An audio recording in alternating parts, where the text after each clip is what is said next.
Hey, folks, and welcome to the show. This is Counter Clipping Show number 154 for January 1st, 2024. So, happy New Year, everybody. I hope that everybody had a pleasant and safe holiday. We'll talk about a little bit of that as we go. We are clipping End of Empire here from Compass Games. I don't think we'll finish this tonight, but it's going to be pretty close. And then once it is clipped, it can be stringently organized and we can hope to get it on the table. So we'll talk about that. We are drinking, it's out of frame, Lafroig quarter cask. This is bottled at 48%. Like all Lafroig, it is great if you like super peaty whiskey.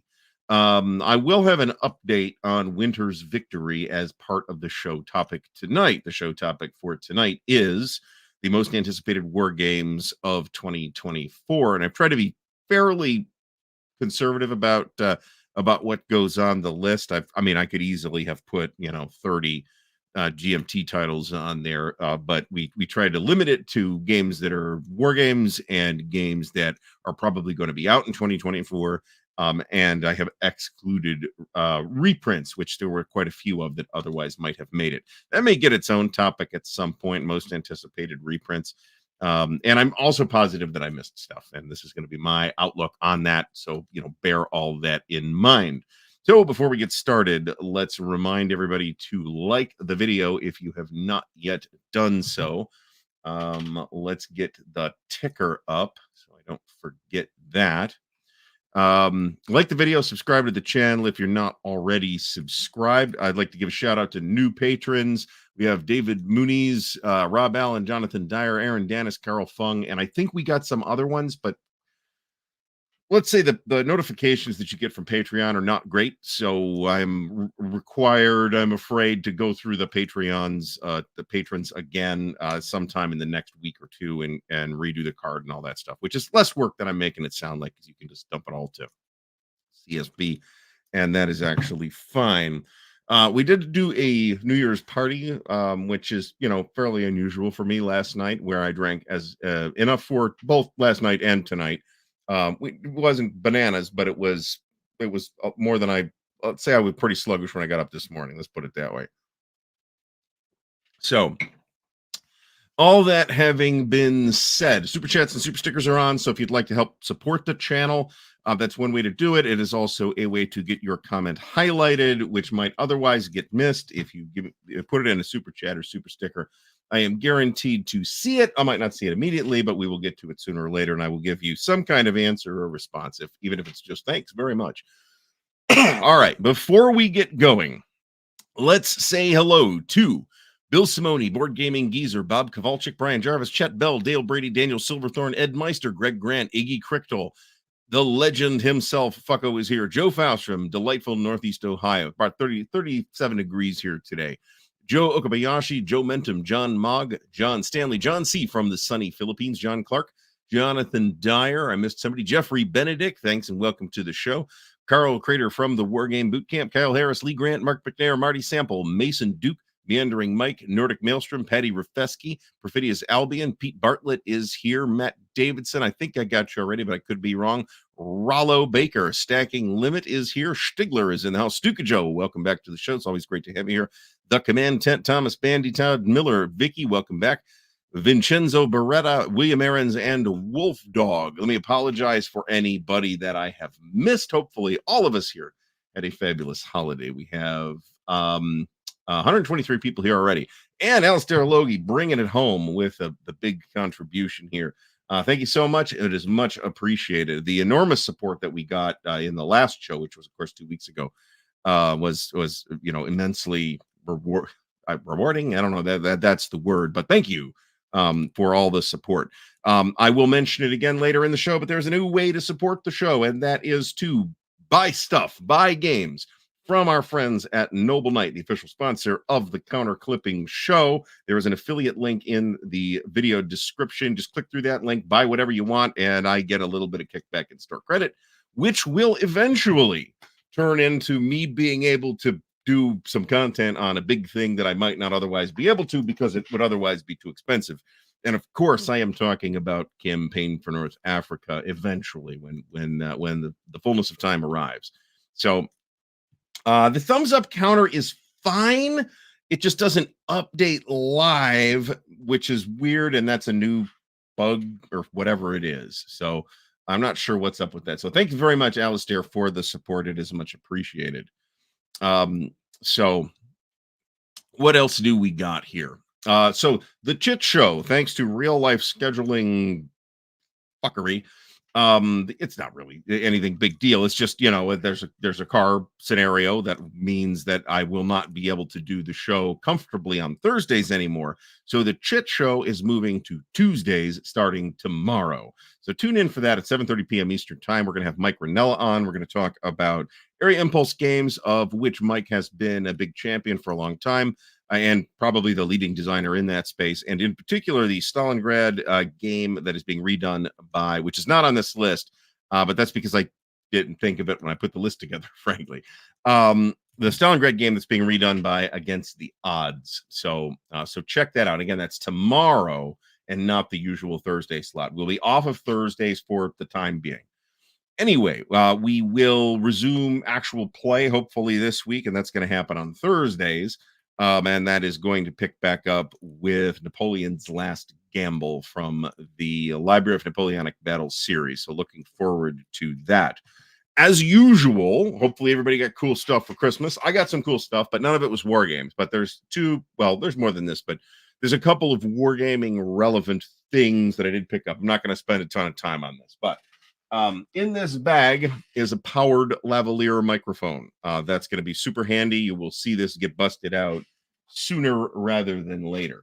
I took the opportunity to get the computer serviced during the break that I took last week. So I was hoping that it would prevent the random USB disconnects and the entire computer taking a shit. It didn't. So we might have to take it back in. That should not result in a problem for any of the shows. It just means I'll have to run everything off the laptop, which is a pain in the ass. So one of the other things that I picked up is this thing, Atlas of the Battles and Campaigns of the American Revolution. This is a nice little starting point for me to start learning about that topic, which is covered by this game, and that is the counters I am clipping at this exact moment. So 3 Days of Gettysburg and Thunderbolt are not on this list because I don't believe that they're going to come out. I mean, this is not based on information. This is based on gut instinct. I don't believe that they're going to come out in 2024. I hope they do. I'd be delighted to be wrong in both cases. So excellent. Nathan Landrum has gotten his first OSG game. Let us know how you like that. I have my family does not get it, so we don't really. I don't get Wargames for Christmas. If I'm lucky, I'll get something that's relevant. And in this case, I did. I got the lavalier mic, and we need to do some really significant technical infrastructure upgrades here at Ardwulf's Lair in 2024. So if I appear to be asking for more support, that is why.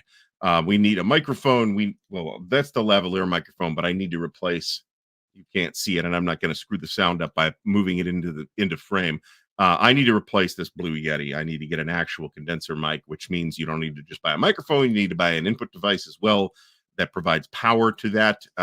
So the whole thing. Jeff, thank you so much for joining the channel as a patron. If you're interested in the 3D models, just scroll down in the posts on Patreon. There'll be a link about 3 or 4 posts back. I got a trade going, working, by the way, for some interesting things, which is going to actually bring in maybe another item that I might not otherwise have ever been able to get my hands on. So I'll talk more about that when it actually happens. I don't have any like new loot to show off. Hopefully, people got cool stuff. I saw Nordic Maelstrom picked up the Last Success from Noble Knight, and that's a good one.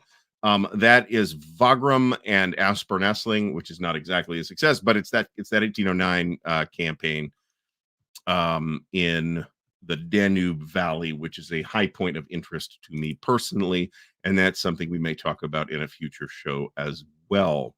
So, and I have Norman Conquest and the GMT errata counter sheet ordered as well. I think they took the holidays off, which I'm completely okay with. But I have seen no sign of that actually shipping. But the next incoming product is likely to be those 2 items, and I'll do a video on those when I don't know if I'm going to do a video on the counter sheet. But I'll do a video on that stuff when it shows up. I may like do a 2 minutes on the counter sheet in this show or something like that, rather than having a whole video on friggin' errata counter sheet, which would be hilarious. As a matter of fact, Pete Bartlett, it's not Pete that mentions this, but he might have, and I missed it. There is one of these two new items. The Winter Offensive bonus pack is just more scenarios. That's great. The ASL people will want that, but Twilight of the Reich is on this list. So we'll talk about that a little bit tonight. OSG is planning to redo the Coming Storm. I can tell you that. That is the 1806, 1807 campaign in Poland, which includes Yen Auerstadt and Friedland and one or two other things. So that was a highlight for me, and that's been unavailable for some time. I would be surprised if there was no plan to redo The Last Success, but I also don't know that it'll be out anytime soon. I'm sure that this would be the time to redo The Coming Storm, because every other bunch of people is doing iLoud games this year, as we'll see. So let's get started with what else do I have here in my notes? Oh, okay. So the January project here at Ardwulf's Lair in terms of physical stuff is a game table. It is going to be, the plan is 4x8. Bucko's going to come up and give me a hand with this. So I want to get that done in January so I can actually start having games here. It is going to need to have a topper so that we can keep the cats out. This baby gate thing worked for a couple of months, and then the cats have figured out that they don't really need to pay any attention to it anymore. So this is not cool. So they can get back in. I got a little dangly part here on one of them that I'm going to have to nip off with a nail clipper. Weird. That doesn't normally happen. There we go. Anyway, so game table, I'll have a video on that. I don't know what that video is gonna look like. It might look like hey, here's the game table that we built, or it might be a little more informative than that. We'll see when it's time to actually do that video. Hopefully we'll get it done in a weekend. It's not going to be super duper complicated, but it will hopefully look decent and be very useful to play on, and I will be able to have stuff set up in here bigger than one map. I've got like a thing that I could set over a one map game, and I can rig something, but it's a pain in the ass. This will have a lid. All right. So John Stanley, thank you so much for the support. Speaking of snow and Napoleon, what is the word on New England Simulation's Battle of Ella? Are you using voice to text? Because I think we're talking about iLoud. We'll cover that when we cover that, because that's in this list. But the short version of that answer is it ought to be out this month or early next month. That's the short answer to that. So Battle of Ella. I'm like, what the hell battle are you talking about, man? All right. So we also do have a GMT update. So let's talk about that real quick. All right. So as usual, this is like almost 2 weeks old. So we're not going to spend tons and tons of time on here. As usual, we are not going to read the whole thing. If you want to read the whole thing, go check it out on GMT's website, and you have probably already done that. So looking at, this is terrible, actually. So looking at this thing, though, holiday stuff, there's a show with Harold Buchanan called GMT Talk. Harold's the first guest. Rachel and Luke Billingsley are doing this show, so go check on that. You can get it as a podcast, too, which is convenient. Here's the stuff that's shipping. We'll talk about that in a minute. Here's the stuff that's next. We'll talk about that in a minute. Fall sale update. I got my stuff a long time ago, so hopefully everybody's gotten their stuff by now. Playdeck winter sale. If you want to pick up some of that Playdeck stuff that Playdeck has done of GMT games, that's all on Steam. I'm pretty sure that's mostly still on sale today, but that sale will probably end like tomorrow. So get on it. Also, I might as well mention that the C3I Mark Herman designed Gettysburg game has a computer game adaptation that is also available through Steam. If you search for RBM Studios Gettysburg, you will find it, and it is $5. It's worth your time for that price. All right, there's some hubbub about GMT East. The site, which is already, I'm told, very expensive, is about to get much more expensive. They have apparently doubled the price and then doubled it again. I would tell those people to go pound salt personally. So there's a poll for this that closes in a couple of days. So if you're a GMT East attendee, you probably want to answer that poll. I am not. I might attend GMT East at some point, but I have no plans to do that this year. The money's not going to be there for it. All right, playtest tournaments, Vassal module for Downfall. Is that out yet? I thought that was out. Remember, this update is like 2 weeks old. I think it just came out. I expect that Downfall is going to be one of those games that gets played at every single game convention. That's my expectation. Like the U.S. Civil War. All right, and they're reprinting the mounted maps in 3-inch box. All right, Frank Chadwick's ETO update. Mark Simonich, the Gustav line. This is the follow up to Salerno 43. I'm going to have to move this. Give me a second here. Here we go. All right. So the Gustav line is the follow up to Salerno 43, and it's going to link to Salerno 43. There'll be another game as well, a third game in that series that will also do that. These are insta buys for me. Whatever Mark would like to do, pretty much I'm buying. I do make some exceptions to that, but and this particular series, the Zachbon series in particular, I'm pretty much buying it all. North Africa 41 is not technically a Zachbon game, so bear that in mind. All right, so here's some stuff from Wolfpack, which didn't make the list. It almost did, but it was. I needed to keep the list to around 20, and I could not while keeping absolutely everything in there. Wolfpack looks interesting. Check that out if you're interested. All right, GMT1. There's some kind of CDG solo system play sheet for Maneuver as a little Christmas thing from Jason Carr and those folks. Near final version of Seljuk is asking for playtesters. That's just a guards game. You if you're interested in that topic, it is Byzantine battles, the campaign around the Battle of Manzikert. That's worth a look if you're interested in that topic at all, or interested in late antiquity or Byzantine stuff. You'll want to look at that new module for the Burning Blue. I hadn't noticed that. Anyway, a bunch of new Vassal stuff, designer interviews from a whole bunch of people, including Jerry White, who we had on a couple of weeks ago. P500 editions. All right, so Defiance, Ukraine 2022. This is the game from Mark Herman and David Doctor about the Ukraine conflict that is currently ongoing. It does not cover the whole conflict. I believe it's just the area around Kyiv. I am leery of this kind of thing because it is a topic that is ongoing, not because it's politically sensitive, but because I think there's questions about the reliability of the information that we get. However, that said, if anybody is going to do this right, it's Mark Herman. So I have high confidence in this one way or the other. Combat Commander Battle Pack number 9. This is a new island hopping game for Combat Commander Pacific. So for those who like Combat Commander, you're definitely going to want this. I don't like Combat Commander, so I don't need it, but there's plenty of room for me to be wrong. Atlantic Chase 3rd printing, Normandy 44 4th printing. Atlantic Chase is extremely innovative. Normandy 44 is rock solid, totally deserves that 4th printing. Simple GBOH 2nd edition, 2nd printing, and World at War mounted maps. Holy shit, I didn't notice that. Okay, how much does this cost? We're going to have to look at that. $42. But remember, bear in mind, this is 4 mounted maps.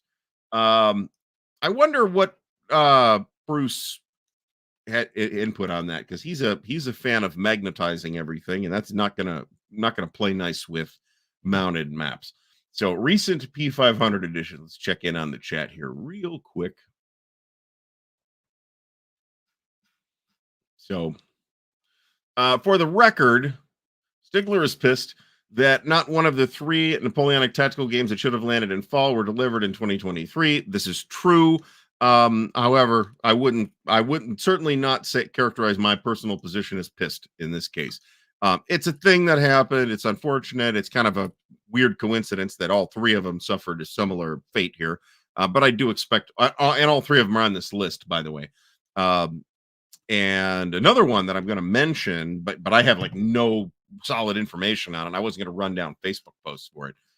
Is that thing from Fellowship of Simulations. That's the continuation of the Eagles of France series. Highly interested, and that's Isle Out too. Highly interested in that. That might come out in 2024, but I have no reliable information that it will, so I left it off the list. But I am mentioning it here. People are very upset about the entire lock and load tactical or lock and load situation. I don't know that it's Glory and Empire in particular. Glory and Empire looks very interesting, and we will have some content on it when it does come out, or at least is close, because as I've mentioned previously, I have one of the prototypes, and I'm just waiting until it's a little bit closer. So we'll have some discussion about that at a later time.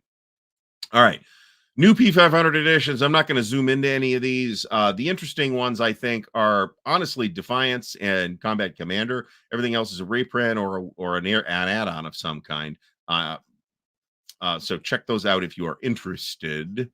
New P500s on the horizon. Let's get some baggies out here. We have Volko's newest design is set in the Pacific during World War II. That sounds intriguing. More because I feel like I've picked up a lot of Pacific games. This is Frank Davis's fault. Frank, this is your fault. I picked up a lot of Pacific games. Just out of frame is actually East Wind Rain from Task Force Games, which actually looks graphically primitive, but otherwise interesting. A power struggle strategy game set after the Russian Revolution. That's potentially interesting.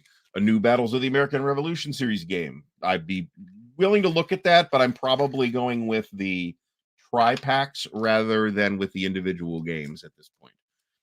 More content for Plum Island Horror, which is cool. Operational Hex and Counter game set in World War II Italy. That sure sounds like the Gustav line, doesn't it? So maybe that's wrong, but it sure sounded like that. All right, yearly bestsellers. Check that out if you want. Coming events. There's a whole bunch of stuff, including Cascade Games Convention, which is up in the Pacific Northwest, I'm presuming. We have, did I miss one here? I don't know.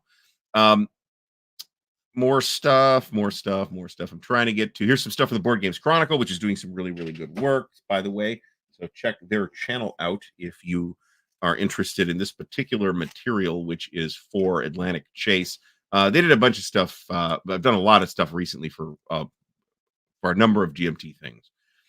All right, moving forward. Trying to get to the charging and shipping. All right, charging and shipping in progress. This was in progress as of 2 weeks ago.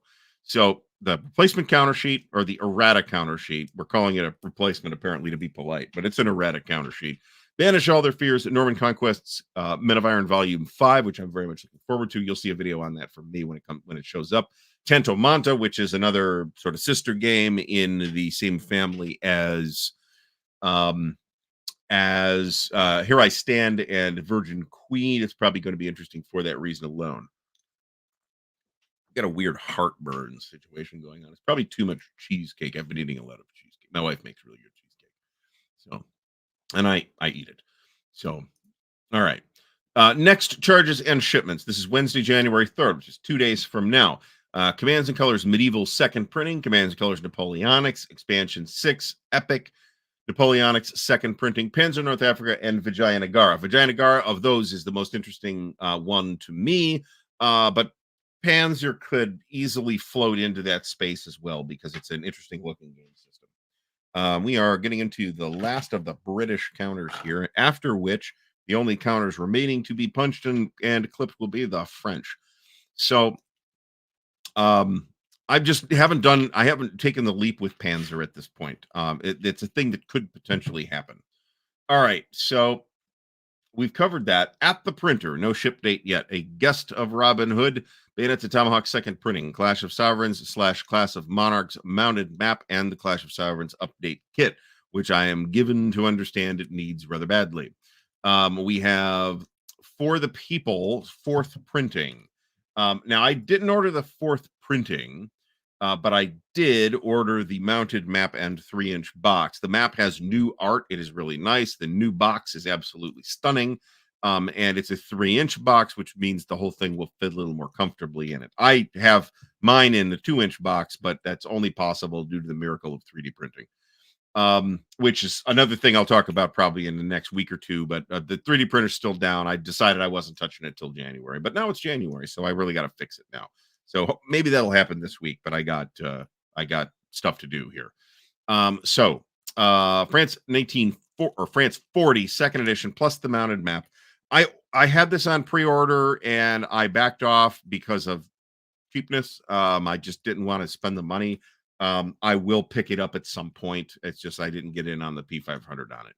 New printing, Here I Stand, Rebel Fury. That's Mark Herman's Civil War game. Very much looking forward to that. That's on this list. Washington's War third printing. Napoleon. That's Ted Racer's game, which will be going to the printer late this month or early next month, which maybe means I should put that on this list too. But I think Ted might agree that, maybe that's an edge case as far as being a war game goes. So I have that excuse for leaving it off.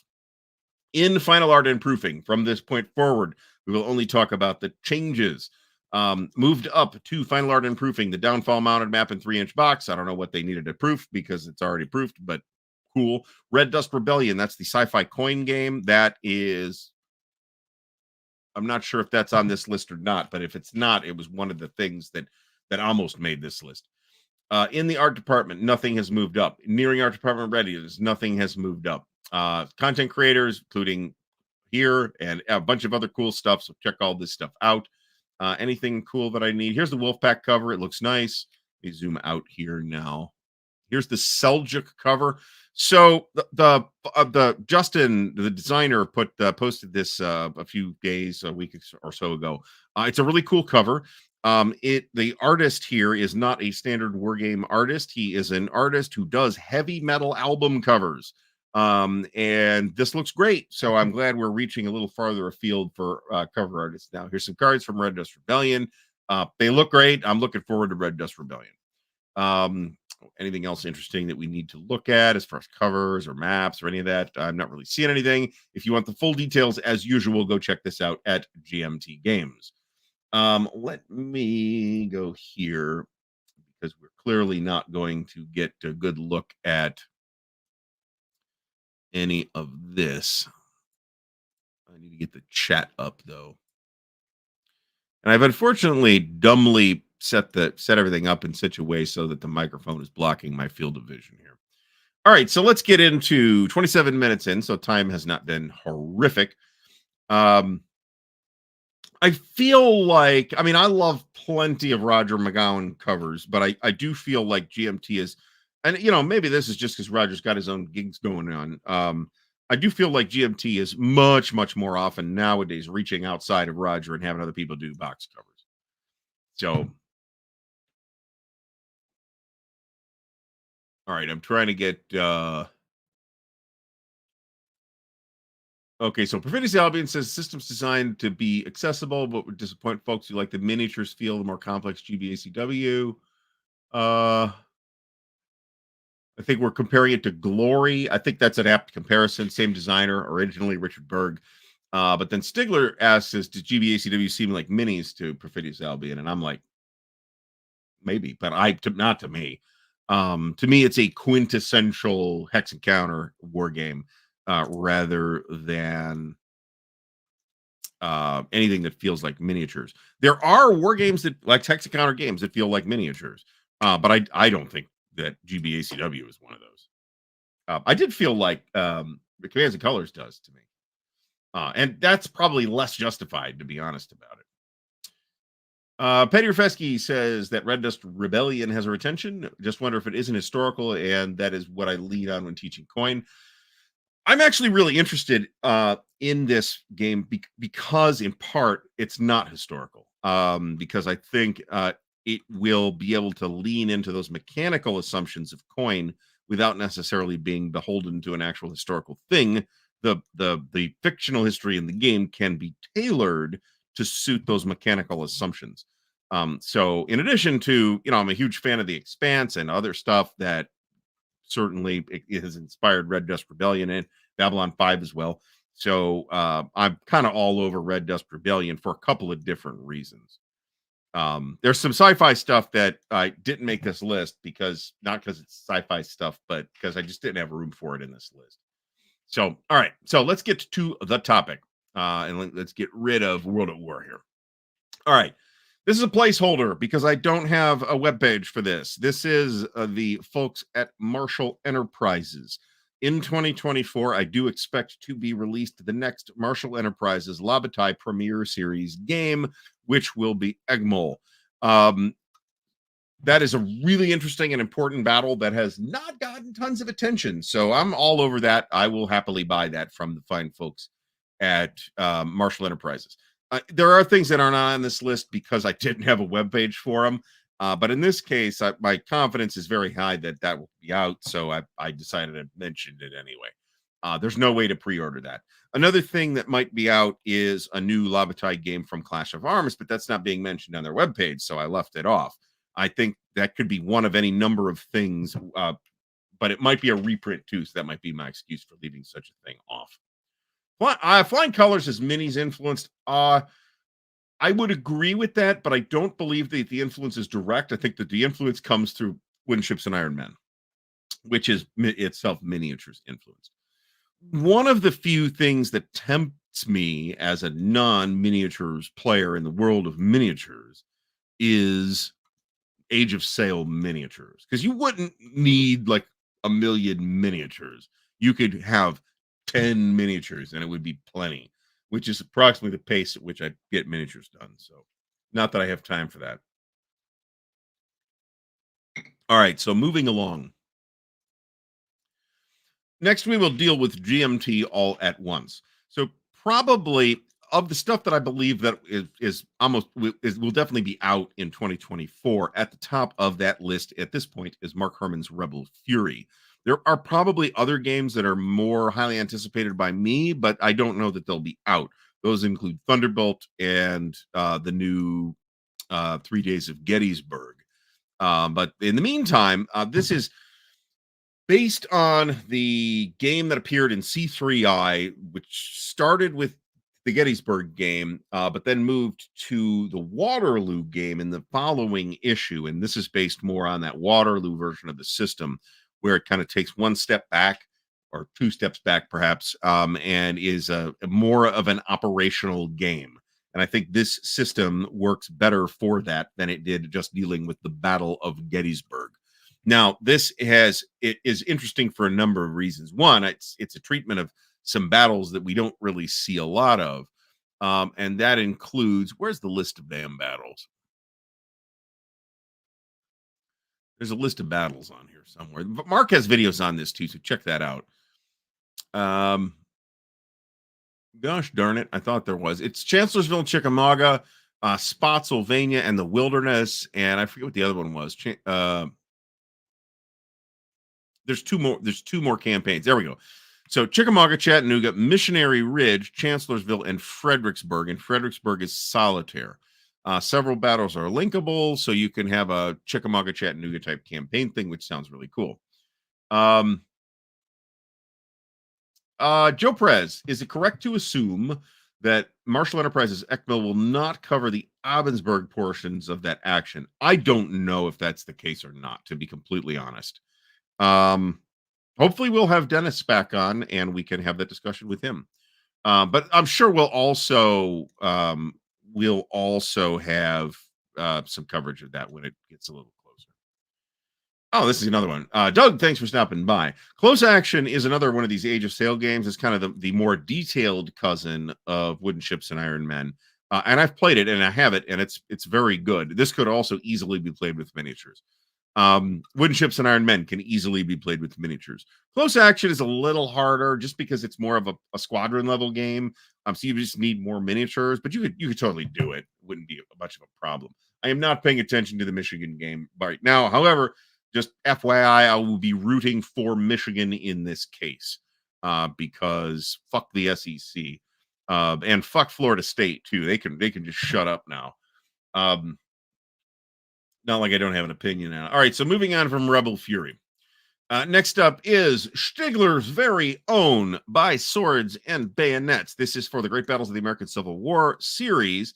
Now, these are a bunch of small battles that I frankly don't know a ton about, but this is going to be your kind of ideal introductory volume to the Great Battles of the American Civil War series, and it's going to be some small and very portable battles. And it's not really going to dumb anything down. It's just all small battles, right? So this is going to include the battles of Big Bethel, Mill Springs, New Bern, Rappahannock Station, and is that it? I think that's it. And very much looking forward to really anything they'd like to do in the space of Great Battles of the American Civil War. Kevin Flynn, thanks for stopping by. Smart idea to make Fredericksburg solitaire. Yeah, probably. This is probably true. Although for in a campaign, we'll see what the scale looks like exactly. But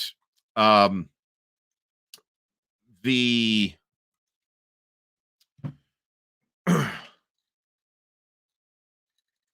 Fredericksburg, I think, will work a little bit better as an operational game than it does as a tactical game. As a tactical game, it's crappy.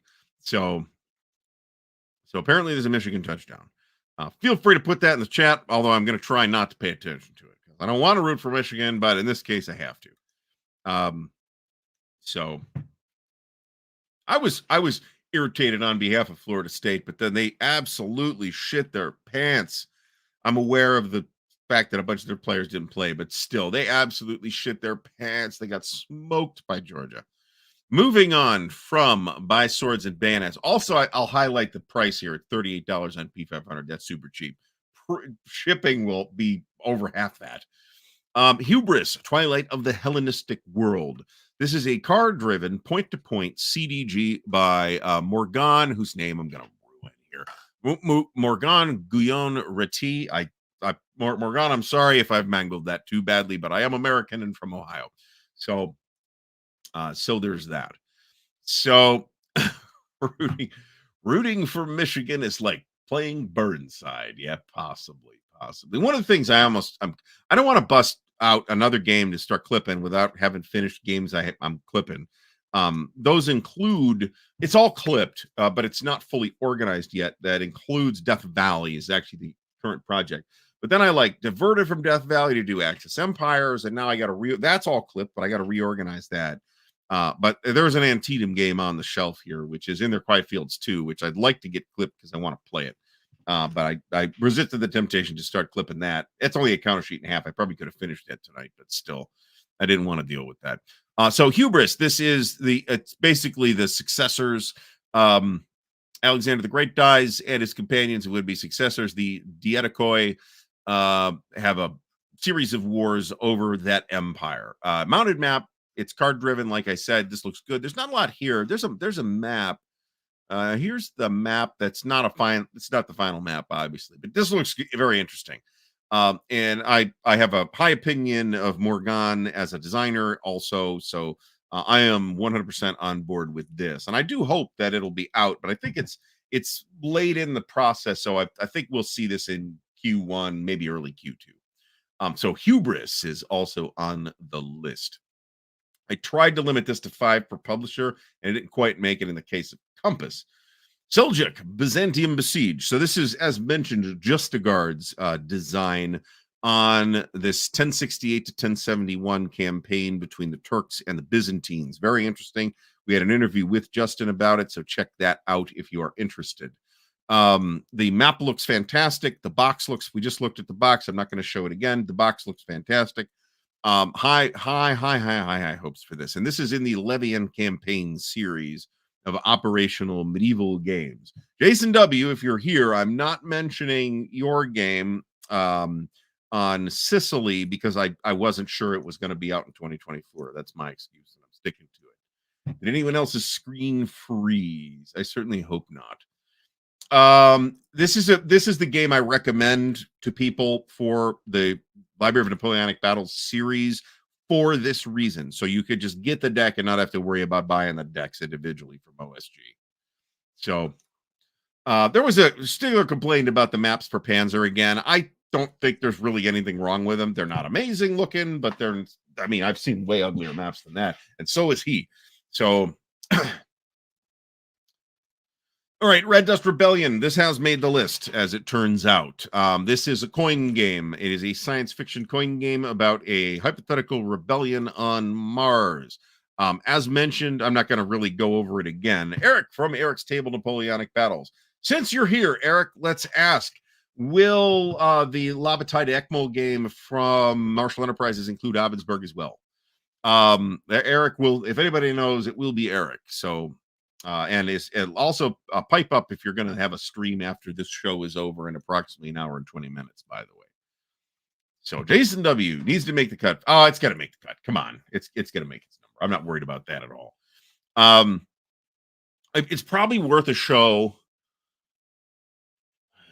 to talk about games that are on GMT's P500 that need more numbers. We should probably have that show at some point. None of the stuff on here is in particular danger. I am a big fan of some games in the series. So there's our answer. No Abensberg in Ekmol. I mean, I don't think that's particularly surprising. You never know, though. Sometimes they do include a few little side things. So I wasn't confident given that answer, but I would think sort of like integrated into the battle. Yeah, this is the exact problem. Not that this has stopped them before. Oh, this is a good point. I'm probably not, this is a good idea. I was just about to say maybe I'm not the right person to do a show on solitaire games, but maybe because of that, I am the right person to do a show on solitaire games. So you can hear me talk about solitaire games that I'm not really into solitaire games, but these particular solitaire games are nevertheless very good. And there is at least one solitaire game on this list, which I do intend to obtain.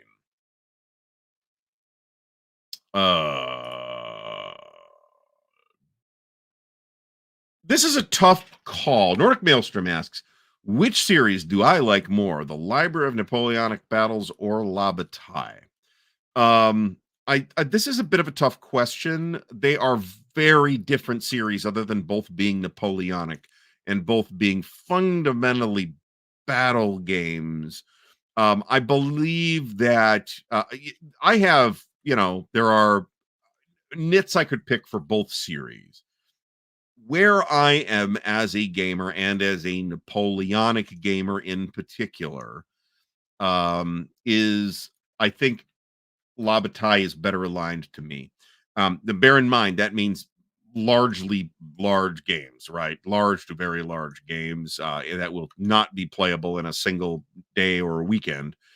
So bear that in mind. Whereas Library of Napoleonic Battles is a thing you could play out most of those battles in 2 to 4 hours, once you know what you're doing.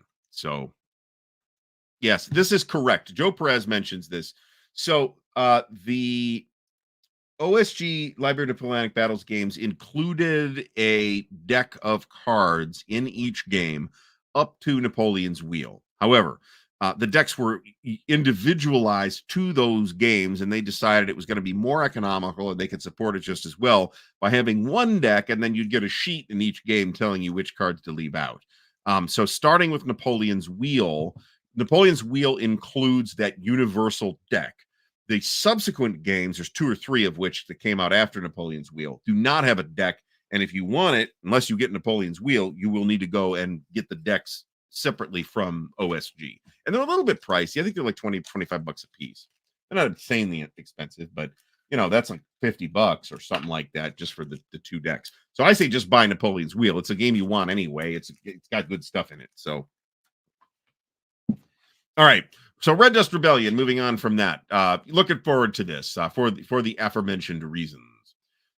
This is The Sound of Drums, ILAO 1807. This is a company that's done, I think, a couple of things previously. This is the start of a new series that sounds quite ambitious to handle a bunch of things. I'm probably all over this too, to be honest about it, because I'm super into Napoleonics right now. So this is their game found page. And we what does this cost to back?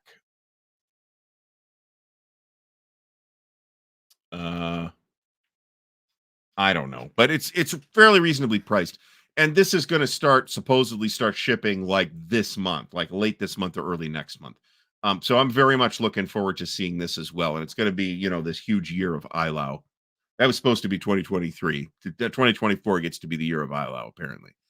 69 euros. What's that? About $80, something like that. That's not too bad for a game this fancy looking. 2 map sheets. That map sheets makes it sound not mounted, but I'm fine with that. Over 1,100 counters, 220 alternate counters. Okay. There's a bunch of cubes that you use to like track command points with it or something like that. There's army charts and OOB cards. 2 counter trays. That's cool. Like to see the counter trays that they do. That's very interesting. And there's custom dice. Not a huge fan of custom dice, but I can live with it in Wargames, generally speaking. So I probably need to bite the bullet and buy this, is what I'm saying. But this looks really neat, really nice. The map looks nice. The counters look great. And the mechanics, from what I've seen, there's some videos linked in here, so check those out if you're interested in these. Look at these damn fancy animations here too, by the way. So and they've got sort of Kriegspiel-esque unit symbols, which I also thought was kind of cool. So, and thematically appropriate. So this stuff looks cool. Oh, here's an interview that Eric did with Uwe Valentin, the designer. So very much looking forward to seeing what they do with this game and with this series. But I will totally pick this up. It's probably going to be something I pick up through Noble Knight, though. Next up, we get to Compass Games. So did I just seriously chew through that entire counter sheet in half? Holy shit. All right. Anyway, I guess we're done clipping counters for tonight. Am I getting to the fridge? Maybe I'll get to the fridge.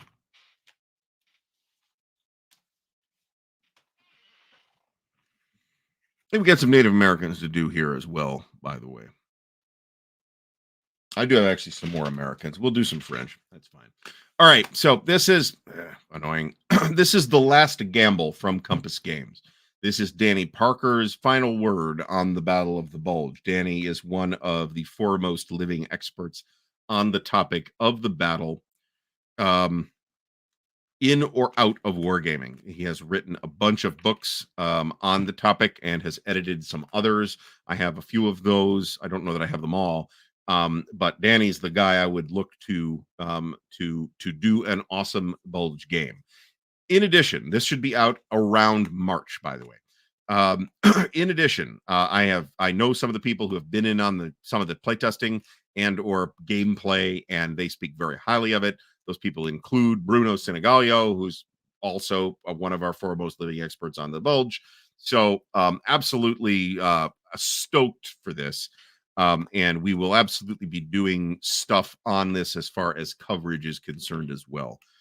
Exactly what that looks like is a little bit up in the air, but there will definitely be another. We're going to have a little interview with Danny and the people who are playing it that will be released around the time that it is ready to be shipped. Let me put it that way. I've got the footage set aside for that purpose. So. Oh yeah. So the designer's notes. We'll talk about this in that video. The designer's notes in this thing are basically an entire book of design. There's like an entire third book. There's like a rule book, playbook, and a designer's notes book, and historical overview. So you are going to, if you are into designer's notes, you are going to absolutely be delighted by this thing. This is my number one most anticipated thing from Compass at this time. I am, like I said, super duper stoked about this. Also, Danny himself is great. So Clark Commando 1983. Mark, thanks for stopping by. Hope you're feeling okay. And there's Time for Trumpets too, but I'm very excited about Last Gamble. I had Time for Trumpets and bounced off the rulebook, but I've never played Bitter Woods. So I think that's why. I think it's designed for people who are going to play Bitter Woods or have played Bitter Woods.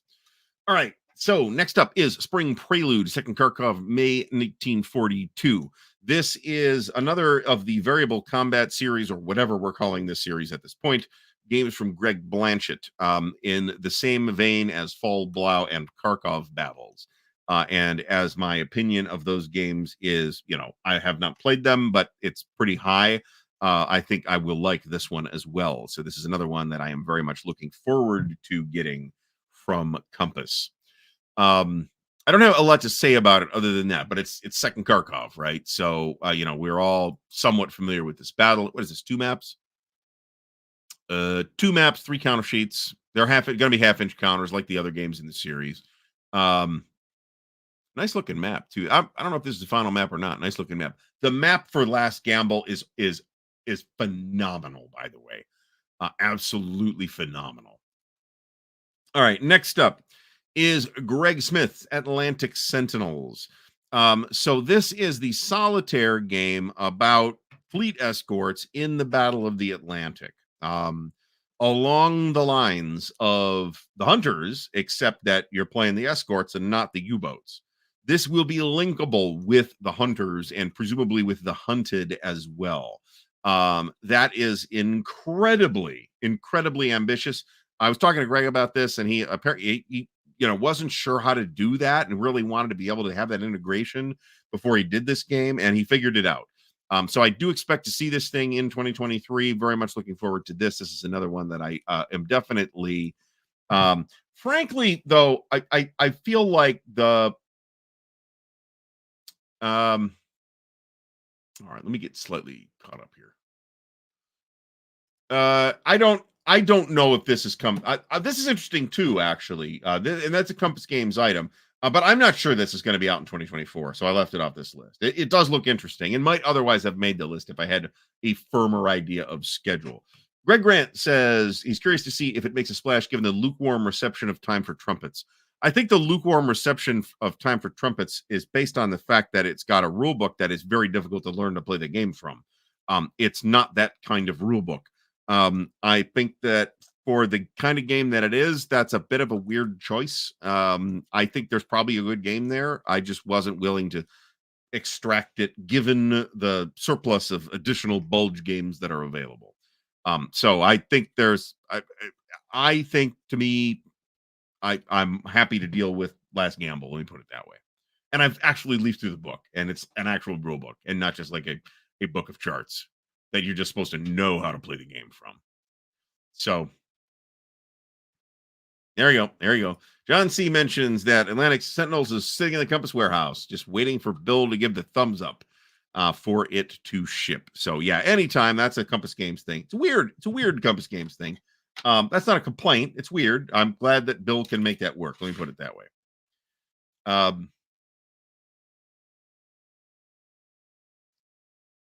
So yeah, and this is a game that lets you play the play out Greyhound, right?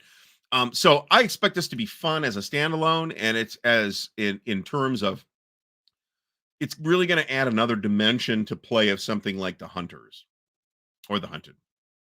All right. This is Dave LeLacheure's design Lightning Strikes. This was a game formerly known as Blitz 2, and I think we have a chance that this will come out. Honestly, Mason Duke, my honest advice to somebody trying to learn Time for Trumpets is just go buy the designer signature edition of Bitter Woods from Compass and play that 2 or 3 times and then start Time for Trumpets. That's my honest advice for it. I think that's terrible advice to have to give people, but if you really want to do Time for Trumpets, I think this is the best way forward. So Lightning Strike. So this is really ambitious game. It's basically World War I, World War II, and the Cold War all in one game. It's an area movement game based rather loosely at this point on the World in Flames mechanics. I am very interested to see. This is one of those games that I think the ambitious scope of it is really, really attractive, and I don't know if it's going to be able to actually succeed in pulling these things off. So I don't know if I'm buying this or not, but I am definitely keeping a very close eye on it. And if you liked Blitz, then I see no reason why you wouldn't like this as well. If you liked World in Flames, you may or may not like this, to be honest. There's some shared DNA there, but it's different enough that I wouldn't make any assumptions based on somebody's affection for World in Flames, whether they're going to like this or not. I think Bruno did a Bulge game because Bruno is one of the main people on the Bulge, right? So, all right, very good. So I will expect a check from Bill anytime now. So let's finish up Compass and then we'll do a brief thing. All right, this is the Kaiser's High Seas Fleet. This is basically war at sea for World War I. This is Gilbert Collins' game. I think Gilbert has a really good design eye. I think there were some problems in the rulebook for War for America, but I think those are overcomable problems too, from what I have understood. So I'm looking forward to seeing more of this. And I've seen the map. They had a prototype. I mean, bear in mind, it's a naval game, right? So they had a prototype on the table at Compass Expo, and it looks nice. I imagine that this is going to be fun to play. I want to thank Mark, by the way, Mark Ruggiero, for sending me a copy of Victory in the Pacific, which I have played and which is a delightful game, at which I did not have and actually had never owned at any point. And playing it, I'm like, oh, this game is actually pretty good for folks who are into that Pacific thing and want something that's kind of digestible and playable in a single sitting. It's kind of a classic. So. All right, so moving on from Gilbert's High Seas Fleet game, we have World War II Commander Market Garden. This is a John Butterfield design in the same series as World War II Commander Battle of the Bulge. Now, You may recall that the World War II Commander Battle of the Bulge originated as a digital game from, I want to say, Shenandoah Studios, and I had that digital game, and it's pretty good. This is the same, and then they did a tabletop version of it, and I imagine that's pretty good too, although I did not pick it up. This one I probably will pick up because this is Market Garden, and I love Market Garden. I think Market Garden is a fabulous venue for wargaming, as it were. This is going to be pretty easy to play. I anticipate a 2-hour game or something like that. The maybe 3 hours, that's possible, but this is going to be easy to play. And John Butterfield, what do you want? So, very high opinion of Mr. Butterfield as a designer, obviously. You did, in fact, miss Ilau from Sound of Drums. I did actually cover that. It came right after GMT. I kind of spaced the singletons out. All right, the last one from Compass. For the Motherland, the Russian Front, 1941 to 44. This is from Masahiro Yamazaki, Japanese designer. One map game on the entire East Front. This appears to be, I'd like to see more people doing these, actually. It feels like there's plenty, but there's not. At least not Hex and Counter games. Like Absolute War has actually been received fairly warmly. That's Carl Parady's game from GMT, but that's an area movement game, and I'm less, that's I don't jump at that. This is from a great designer, and I think that this looks super duper interesting. And the map, I don't know if we're getting a really good look, if you're getting a really good look at it, but check it out. It's on. This stuff's all on pre-order at this point. So cool looking game. Cover's not that great, but the designer pedigree and topic make this attractive, and it's probably going to be pretty easy, relatively easy to play, but probably not as simple as, say, Russian Campaign with its 6 or 8 pages of rules, right? So Aaron Armour. Oh, good call. Good call. I did not think to put this on the list, and it totally should be. So let's give a special mention to Bruce Maxwell's Aaron Armour. I guess I have an official excuse for not doing this, which is that it's a new version of an older game. However, it's Cold War Goes Hot, operational. It looks very promising. So officially, that's why. Vincenzo Beretta, thank you so much for the support. That is much appreciated. And like I said, I did say up front that I stayed away from reprints. There was a number of reprints, like the new Three Dog and even Thunderbolt. I didn't put that on, but I just don't expect that to be out this year. Stellar Horizons 2, I left off the list because whether it's a war game or not, I think is debatable. I don't know that I even have an opinion on whether it's a war game or not, but I didn't want to have the argument about Stellar Horizons 2, so I left it off the list. I am nevertheless looking forward to Stellar Horizons 2 very much. So, Masahiro Yamazaki has some stuff coming out from VUCA as well. And I didn't put VUCA on this list either, and that's really because of just visibility. I don't have much visibility on what VUCA's working on right now. I could tell you that some of the stuff they've done in the last year looks extremely promising, though. So, but it's Jack Green. Jack Green, thanks for stopping by. Has 3 games coming out from VUCA, presumably at some point. But yeah, VUCA's definitely a company to keep an eye on, and Masahiro Yamazaki is somebody to keep an eye on. He has done a lot of great designs. I didn't have a web page for this. That's why this is not on the list. And I'm not sure that's going to be out this year either. So there's that. Joe Perez says 3 Dog probably 2025. That's kind of my guess. It's made its number handily, but I don't know that it's going to be out this year. So, and some of this stuff is guesswork, right? Well, all of this stuff is guesswork. I am blessed with relatively little inside information. I'll mention it when I have inside information. Then that is coming up. So I would like to take a brief break here while we hear from our wonderful new sponsors, the official sponsor of the Counter Clipping Show, our friends at Noble Knight Games. Somebody came up with a question on Facebook the other day about, hey, what if I'm thinking about buying this game, but it's kind of expensive. What if there's a problem? And every single response to that Facebook post was like, yeah, don't worry about it. They'll fix it. If there's a problem, they'll fix it. They even fixed my problem, which was not all that big of a problem with Edelweiss when I bought Edelweiss from them. So super duper high opinion, best in class customer service from Noble Knight. And there is an affiliate link in the video description. So if you buy that, buy whatever stuff you want to buy from Noble Knight through that affiliate link, you will be supporting the channel as well. And that will enable me to do some coverage on, we're working toward Campaign for North Africa. Maybe I'll have like a Campaign for North Africa update every month or something like that. See how far we've gotten in the store credit sweepstakes.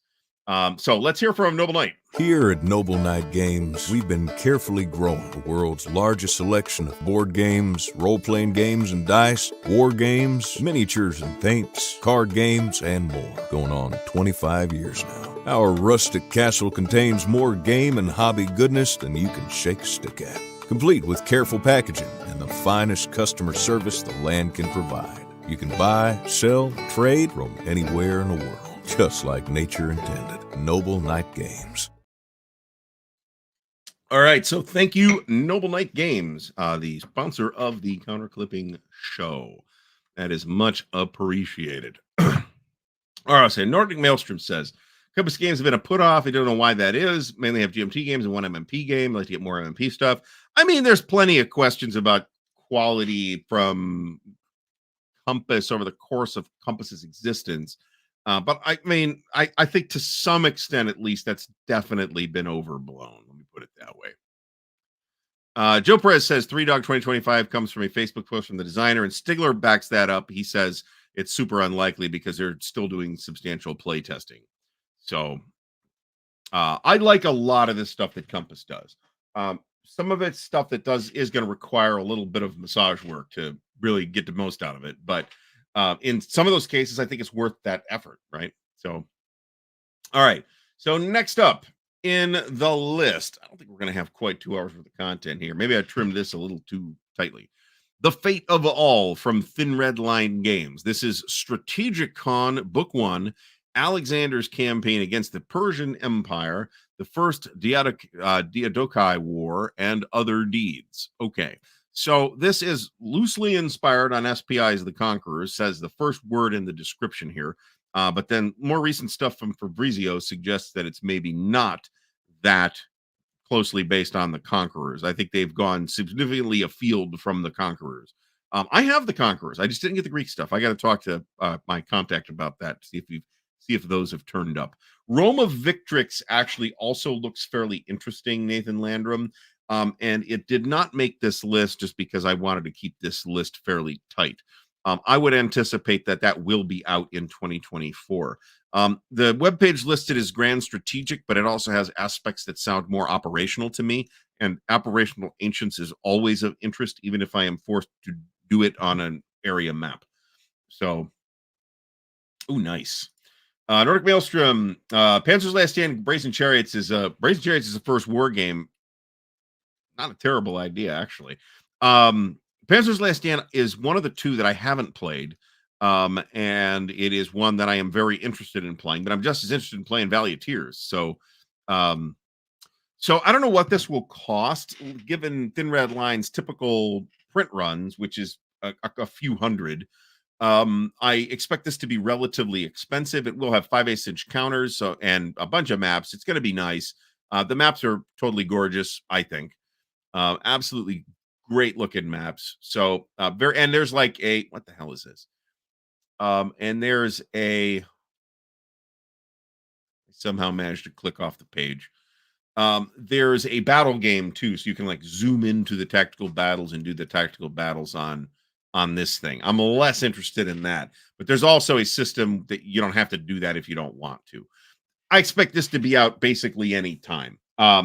I've been whining somewhat tongue-in-cheek for years about Thin Red Line does everything that they releases in the last 2 weeks of December or the first 2 weeks in January. So I expect this to be out essentially any time. I do have some news on this, Joe Perez. You probably have it too, but I have some news on this. When we get to it, you can bet that it's on this list. So the Fate of All. So you can go to Thin Red Line website, trlgames.com. And the way this basically works is to reserve a copy. You send them an email. They put you on a list. When it's ready to ship, they send an email to everybody in that list that says basically, okay, here's a thing that to enable you to buy it, go buy it. And then you've got like 3 days or something like that to buy it. And that's going to happen. And then it goes through. So the money for this is set aside for me. I don't know what it's going to cost. My expectation is it's going to be about $175. That's my guess. I don't know that. If Fabrizio's here and wants to give me some more information, I'll be happy to take that information. All right, next up. This is kind of a 2-pack here. And I think I think these will be out. This is Battles in the East, volumes 3 and 4, from Tony Burkett and Decision Games. There's not a ton of Decision Games stuff on this list, I'll tell you that. These I am looking forward to, however. And there's one other item. I don't expect I'd be glad to be wrong. There's there's a reprint of Wacht am Rhein coming. Of Decision's version of Wacht am Rhein coming, but I didn't put that on the list because it's a reprint. I'll totally buy that, and that ought to be out this year. I don't expect Over the Rhine, which is the Market Garden Goss game. I don't think that's going to be out this year. I'd be happy to be wrong. But these should be out this year, volumes 3 and 4 of the Battles in the East series. These have been very well received. I have complete confidence in the designer here. And these are produced to a very nice standard. So check out the unboxing videos on them. I have a very high opinion of these and want to get them to the table. High opinion pending play. I want to get these to the table this year at some point. Got to get the table done first. So, that's an interesting idea. Tactical battles for Roma Victrix should be played out using commands and colors. Not a bad idea, and it's a pretty easy playing system if you're going to do that.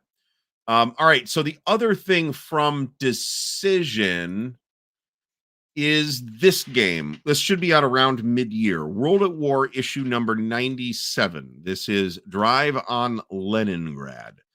So this is another one of those things. It's like, okay, I'm not sure that they're going to be able to pull this off and make this work. But if they do, it's going to be awesome.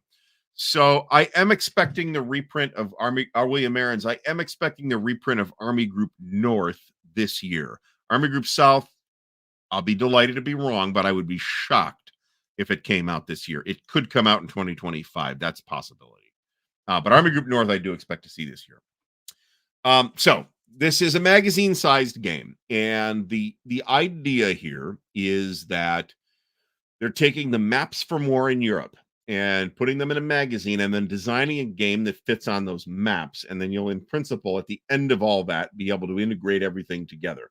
This is extremely ambitious. It's a Joe Miranda project. I'm very curious to see if they can pull this off.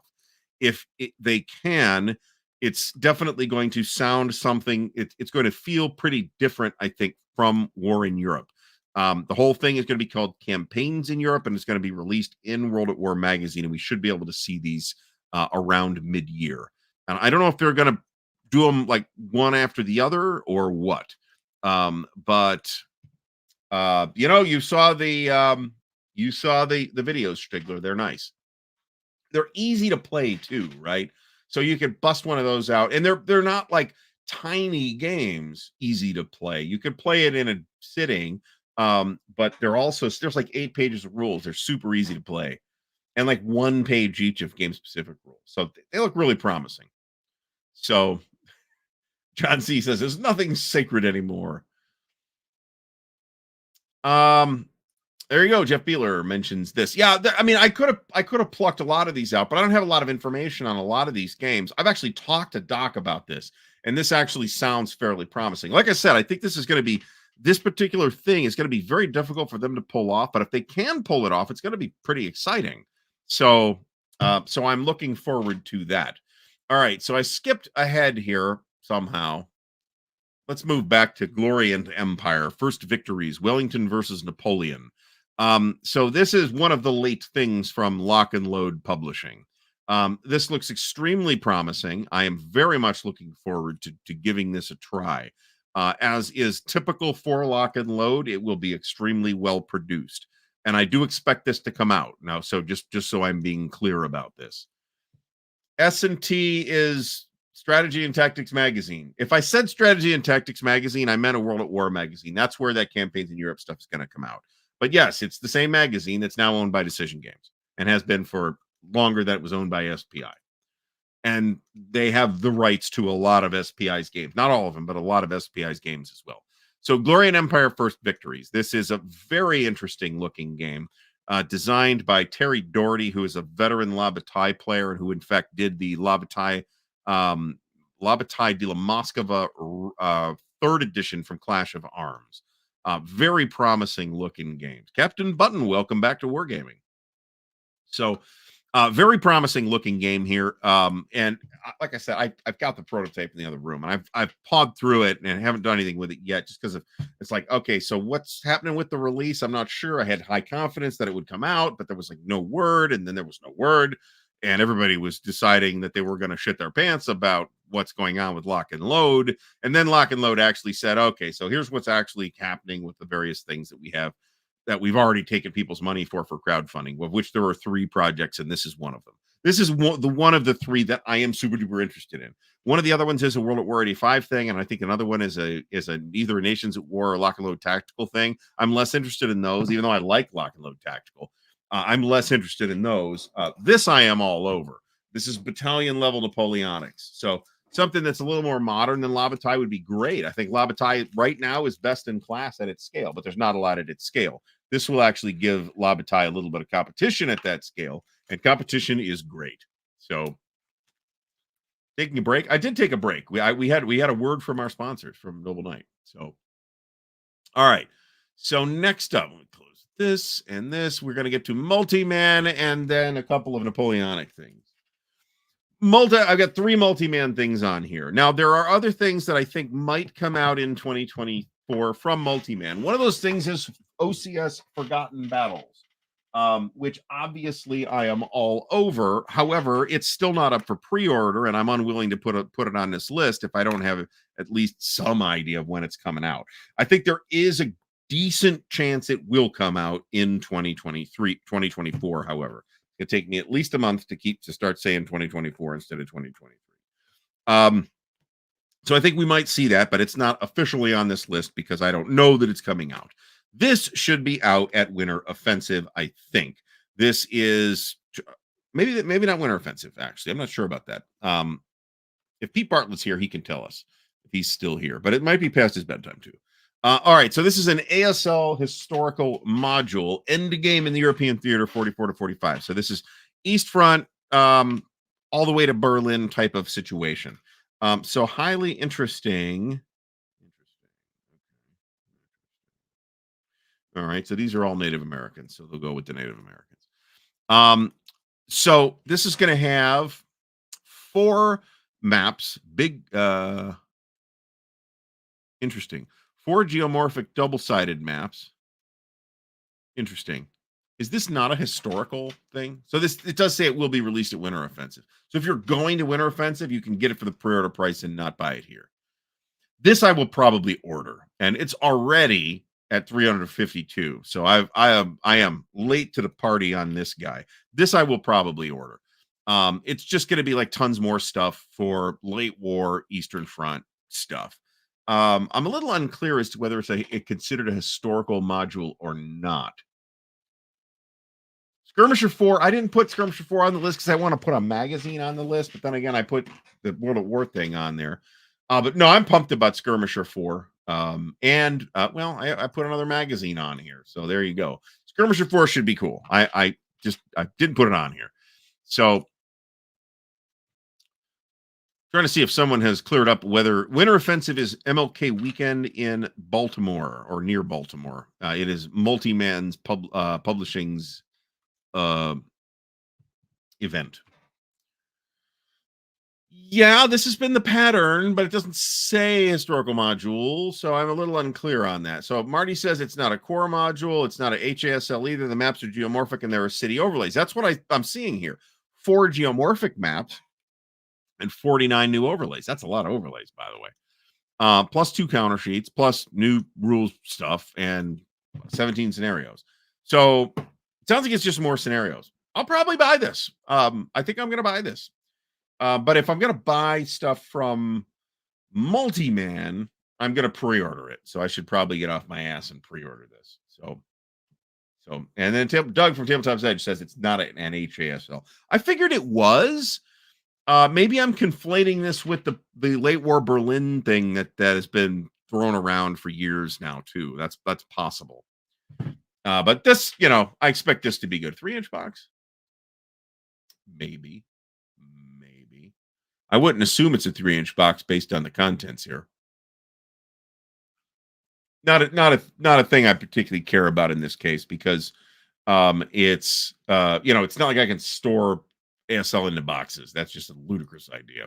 All right, next up is Operational Matters Volume 2. This is the OCS magazine. This will include the new OCS game Luzon, or what's the game called? Luzon Race for Baton, which is a one map, pretty low density, pretty nice introductory game for OCS, although there's some things it's not going to show you. I have absolutely ordered this. I was like orderer number 12 on this. So we are covered here. And it hasn't made its number yet, but it's going to be pretty soon. I think there's a pretty good chance this will be out this year. And then last from Multi-Man is The Greatest Day Utah Beach. Now, buzz on this is that it's going to the printer in this month. So that probably means based on what seems to be the basic turnaround from Multi-Man, that it's likely to ship in February or March. That's kind of what it sounds. That's not official. Official from out of Pete is that it's going to the printer this month. I think Crimea is a pretty good OCS introduction. You will need, as the Germans at least, you will need an extender. One of the things that I point to Smolensk for as an introductory OCS game is it's one map, but the density is not that low.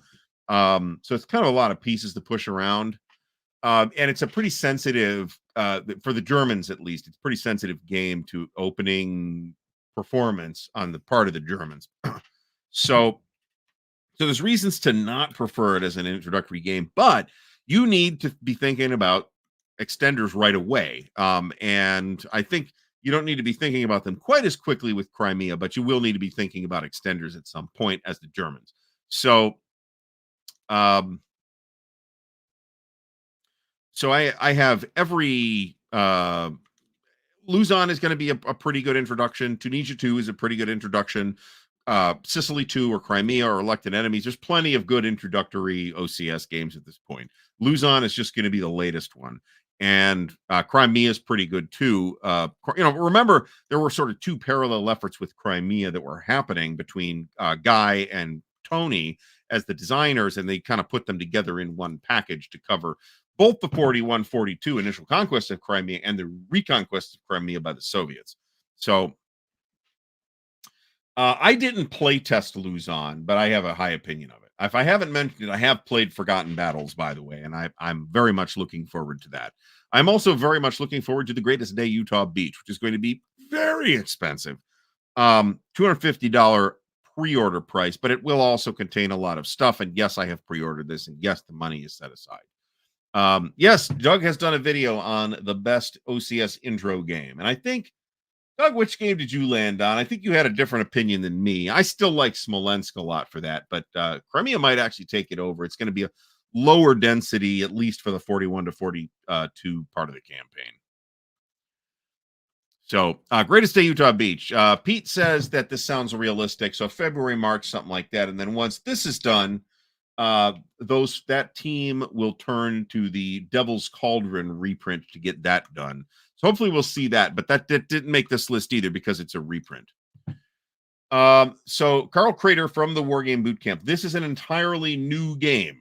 This is Utah Beach, the previous Greatest Day. So let's be clear about this. There is Day of Days, which is the SCS game. We're not talking about that. You're talking, I think, about the Greatest Day Gold, Juno, and Sword, which is the British beaches. This is Utah Beach. So this is another game in the series, and we will eventually see a game for Omaha as well.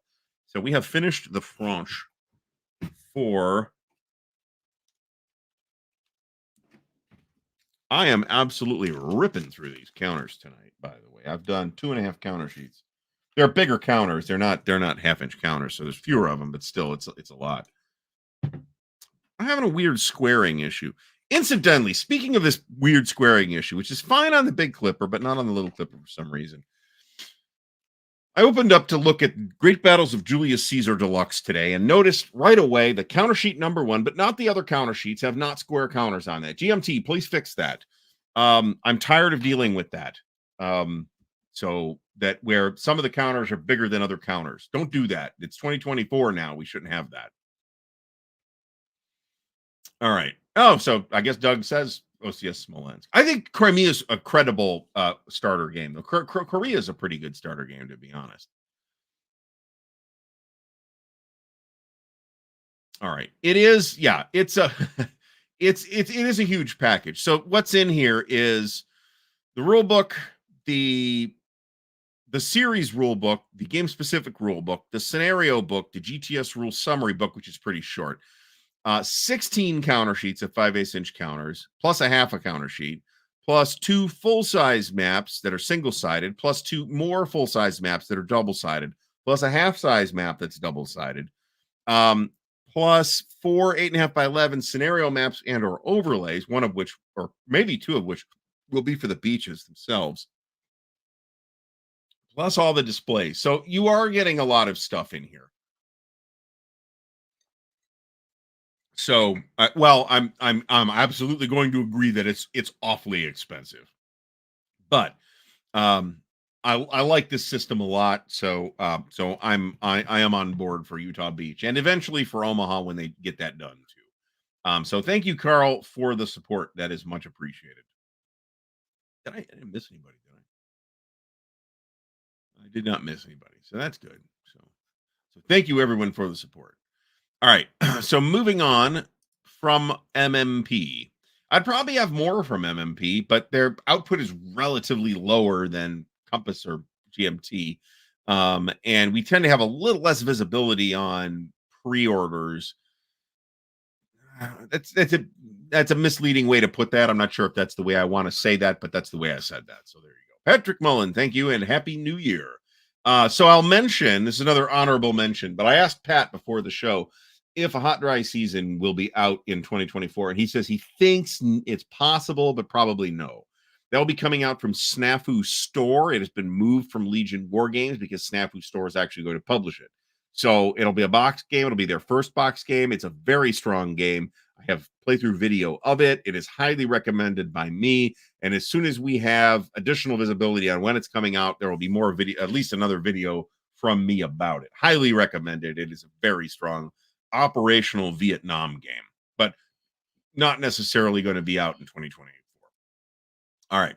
So moving on from MMP, here is Winter's Victory from New England Simulations. Latest word on this out of New England Simulations is they got delayed at the printer and they don't expect this stuff to get done until this month. So it's sounding to me like a late January, maybe more likely February or March shipping time. This was supposed to have been out around mid-year of 2023. I saw it and talked to those people quite a bit at Compass Expo. It looks great. So it looks great, and the game system looks really strong too. So, Pat, if I didn't say this, thank you for the support as well. And Pat is one of those folks who gets the special thanks because Pat has done a lot for the channel behind the scenes. So, thank you, Pat. Winter's Victory looks fantastic. Very much looking forward to this. Again, it looks fantastic. The system looks really good. Yeah, and there'll be no pre-order malarkey. You'll just buy it. That'll be it. I want to ask you later about what their options for US availability are going to be, if they have a plan for that or not.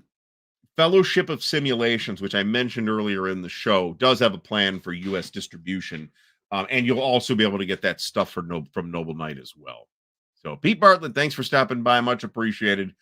Pat published his soundtrack for designing Vietnam games. It's a very good list, actually. And okay, they have a dude in the States, so good enough. That's good enough for ADG. It's good enough for them. All right, so last item on the list is from OSG, the Operational Studies Group, Napoleon's End. This is the last of the Campaign in France series. This is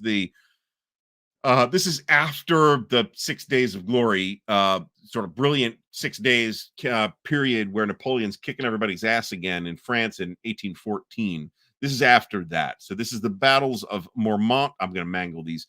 Mormont, Montereau, Arcis-sur-Aube, and La Fère-Champenois. February through March of 1814. Okay, what just happened there? Hold on a second.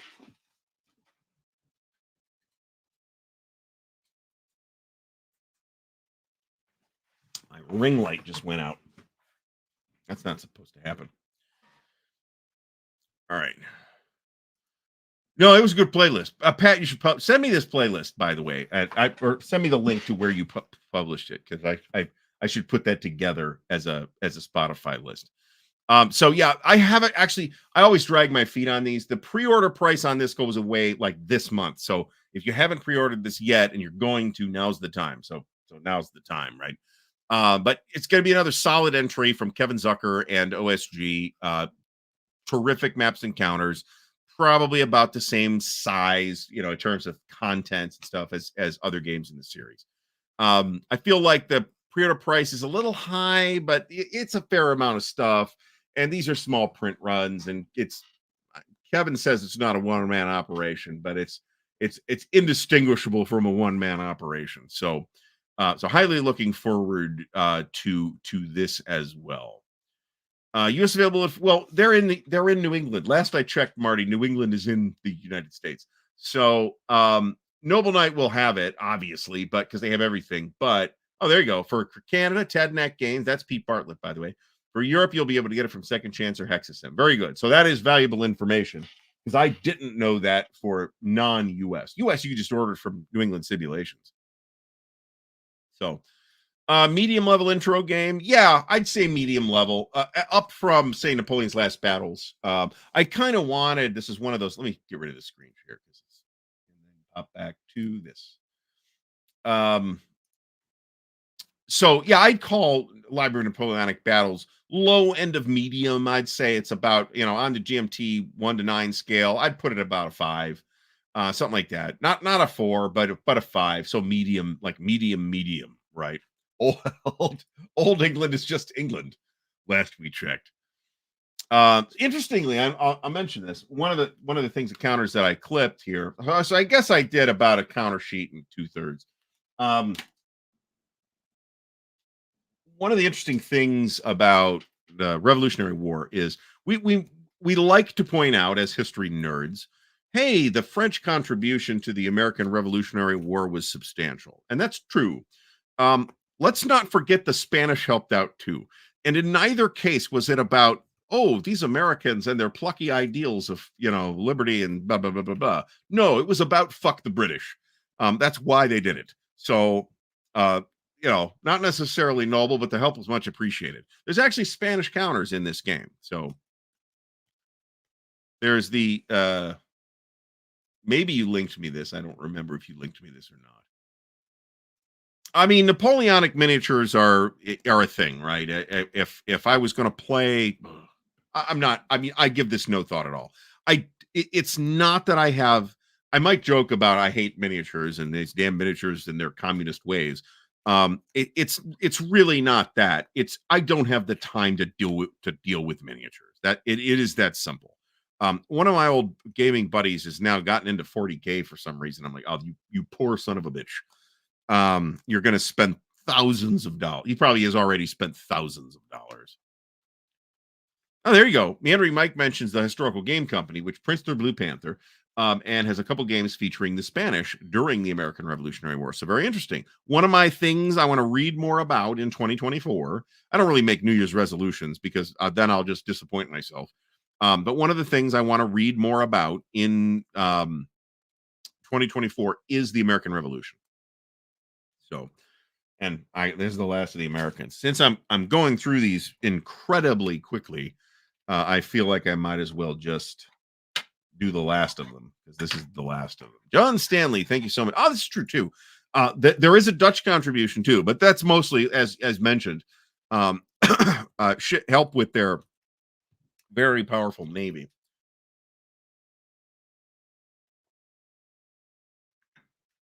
They're bringing GW's.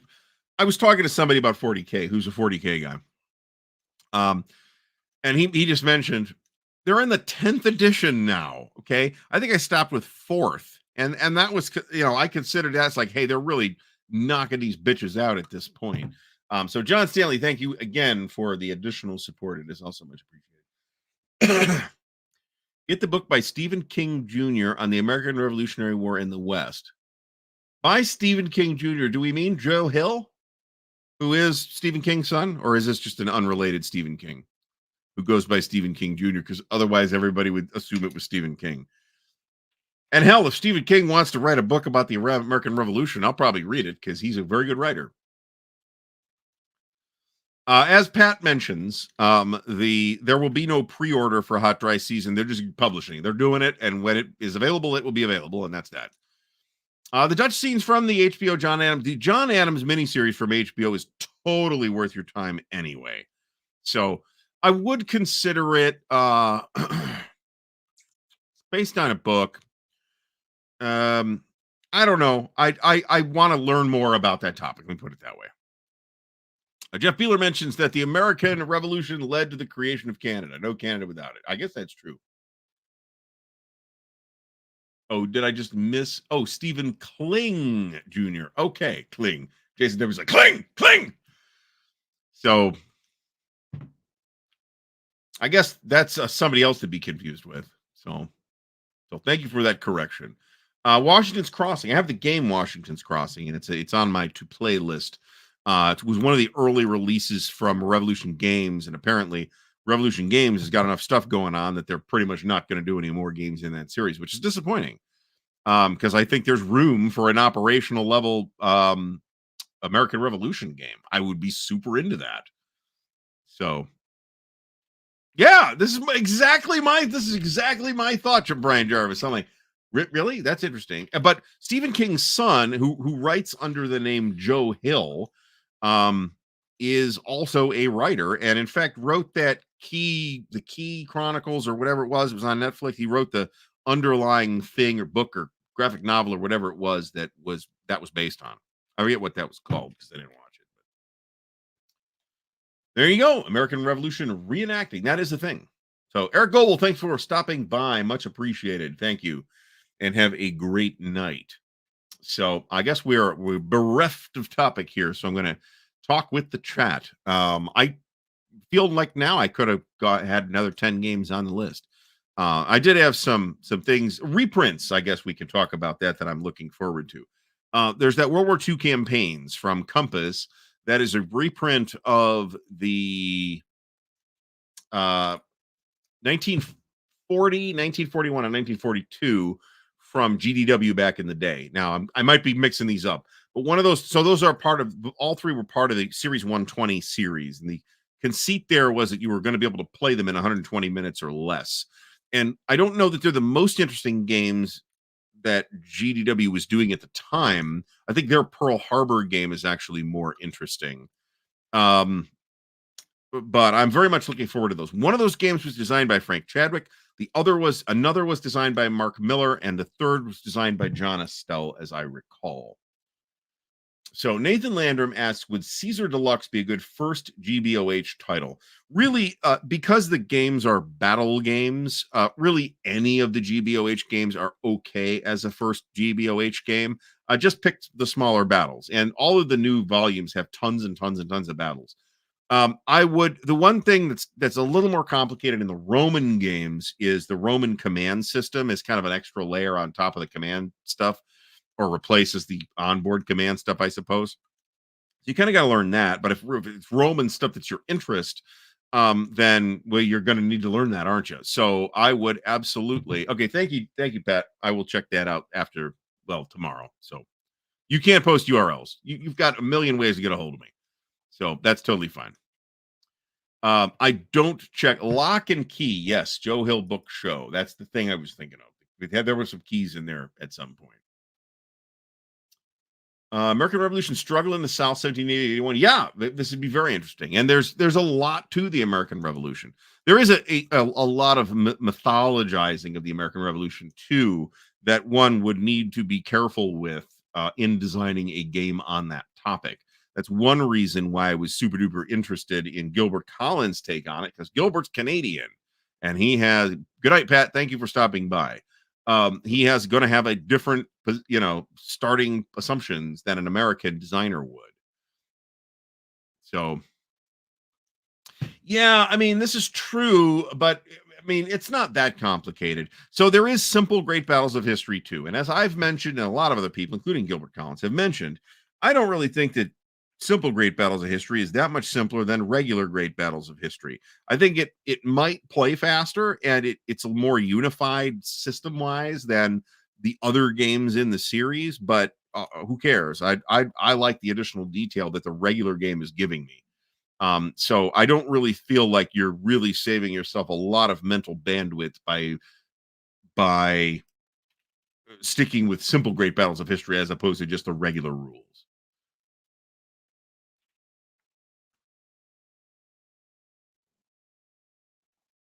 All right, I want to see. Let me check something here.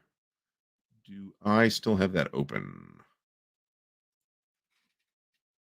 Apparently not. Okay. Anyway, yeah, this is exactly it. I don't think it's much simpler. I think it's just as complicated, except that it erases a bunch of details in the name of like unifying the system so you can play with the exact same rules for whatever game for many of the games in the series. Not all of them. Some of them just don't apply. War Galley obviously is just not going to apply because that's boats, right? Perfidious Albion also agrees.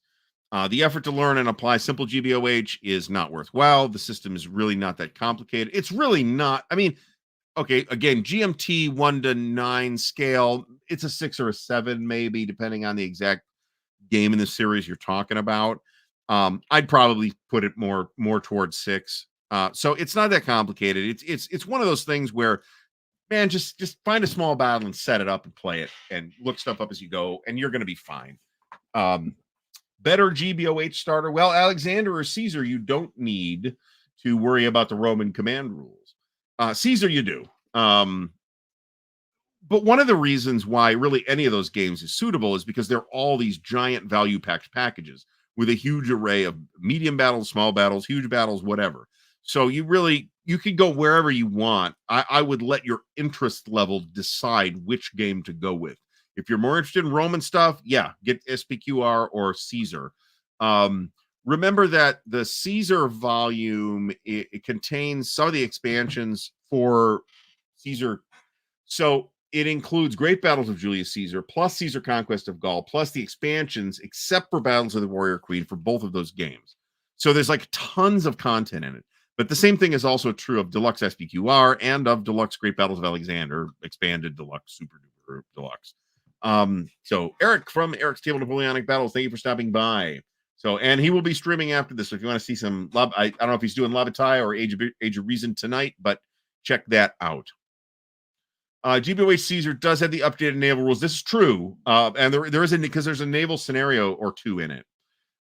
So SPQR is like Roman Republic battles. Okay. So a lot of it, but not all of it, is Punic War stuff. All right. And Caesar is Civil Wars stuff, largely. But then you've got Caesar's Conquest of Gaul. So you've got some of that as well. You don't get Alesia because that's its own game, and I don't think they're ever going to redo that. They said they're never going to redo that, but you never know. They might redo that at some point. I'd like to see it. I'd like to see them put Alexandria and Alesia in one box and redo them, but I don't know that that's a plan.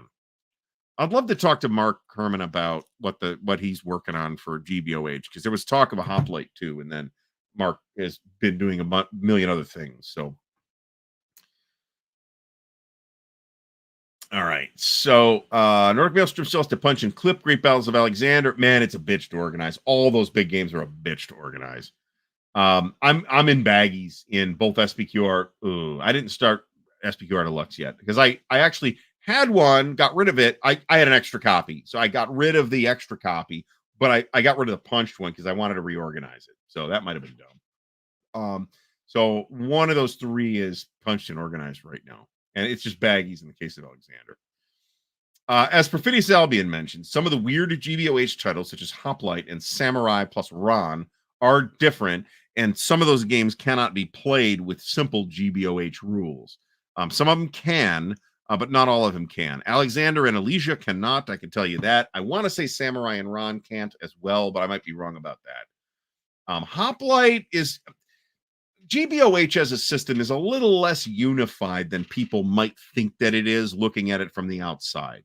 When you start looking at say SPQR, it's a pretty different game than Hoplite. I mean, there's certainly a good amount of shared DNA there, but it's also Hoplite is a chit pull mechanic, right? So there's a bunch of additional stuff that gets brought in specific games.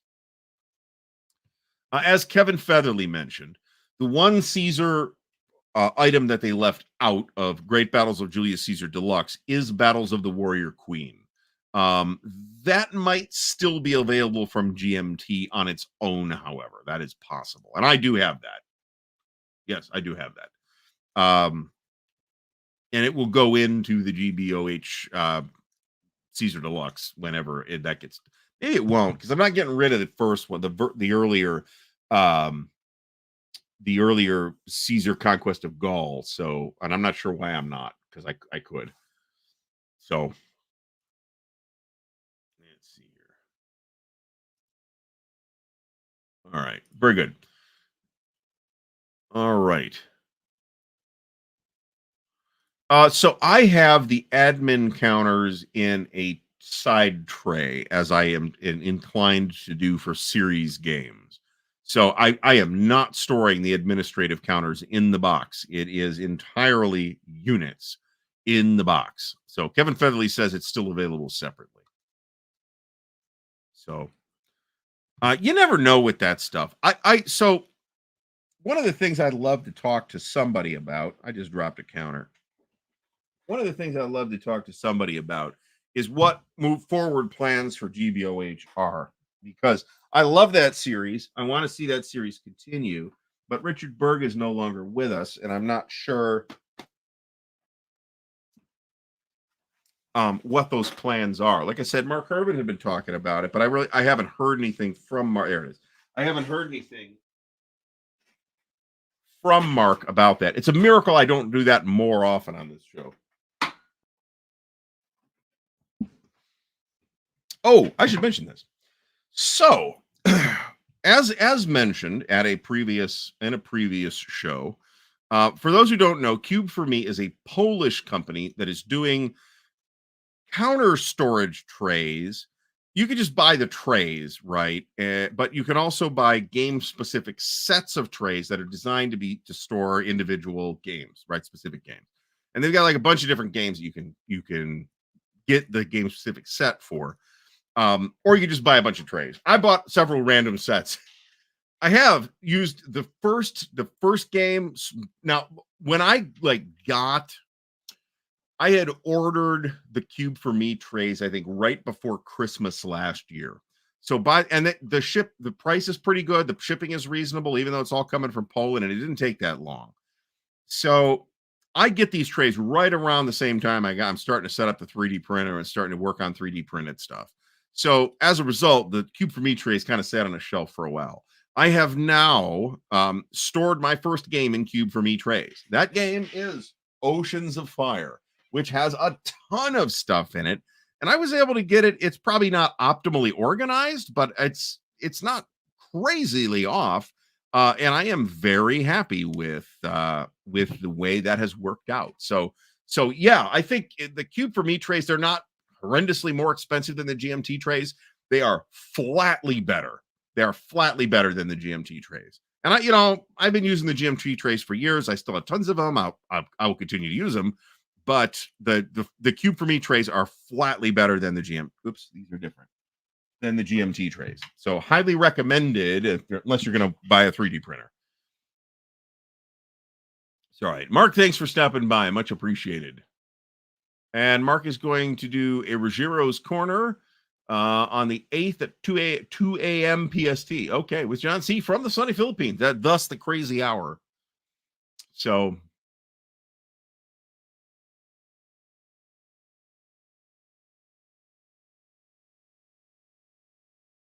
I remember this channel. It was a really good channel, and I guess she just got busy with other stuff. we're talking about the same people. I wish they'd have a easier URL to parse. I forget what the URL is. I don't know that I was surprised. I was surprised by the shipping cost. I expected to get cornholed on the shipping cost, and their shipping cost turned out to be fairly reasonable. And like I said, it only took like 2 weeks, maybe 3 weeks to get them here from Poland. So the Poles are doing it right as far as postal service goes. And the trays are really nice. Now the half height trays are a little hard to open, I will say that, but you get kind of used to it, and they kind of wear in. They also stay closed. They fit a lot of stuff. There's less dead space, meaning air in the trays. They're completely clear, unlike the GMT trays, which have the black bottoms. That's an aesthetic decision. I don't think that's a reason to use them or not. But if you know, I guess it's nice. But the lids definitely aren't coming off. They're quite tight. I think the Flying Buffalo Aegis trays are better than GMT trays too. With the exception that those are a little hard to open. I got to talk to Ed about those and see if I can get a newer sample whenever they run the new run. So Nordic Maelstrom might have gotten some from Normandy 44. I think that's overkill for Normandy 44. I think Normandy 44 fits comfortably in one GMT counter tray. But I organize it by order of entry. So which is mostly Germans, because the Allies pick how they want to what they want to put on a boat and send over to France. So all right. So the large trays, which come in 2 different depths, are 234 without a lid and 468 width. So you can do this with GMT trays too. You can skip the lid and just nest the trays on top of each other. That might work better with the Cube for Me trays than it does with the GMT trays. I don't trust that. I always put lids on. I just don't trust that. Cornhole. That's right. Yeah, Bashiki TV. Great channel. Wish it was still around. Cube for Me takes a week to Wisconsin, so maybe they're even better at it now. That's fantastic. I love that they are doing it well. Let me put it that way.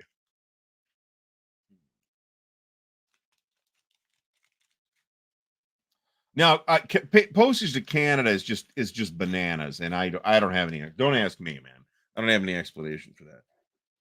I got a comment on a video. It's like, why is this game so expensive? I'm like, man, I don't know. Talk to the publisher. It's expensive.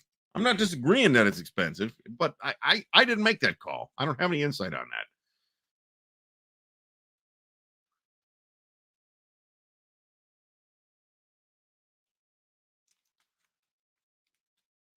Good. Yeah, this is a potential issue. Static can be an issue with counter trays. This happens with the GMT trays sometimes too, and with the 3D printed trays. So it's something to watch out for. I don't know that you can't get rid of the laws of nature, right? So this is true. This is potentially true. Remember, Alistair, I have an additional option that I can turn to in 3D printed counter trays. And even though the 3D printer is not working right now and hasn't been for 2 weeks, I've got a substantial inventory of 3D printed counter trays. So it's not like I'm out of business on that for my personal organization. So 3 weeks to New England for Cube for Me. So yeah, my opinion of the Cube for Me trays is really high.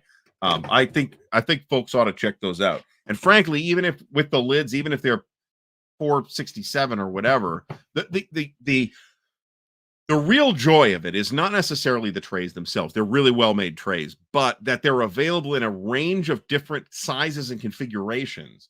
So you could kind of customize exactly what you're storing. And I think that is a huge benefit.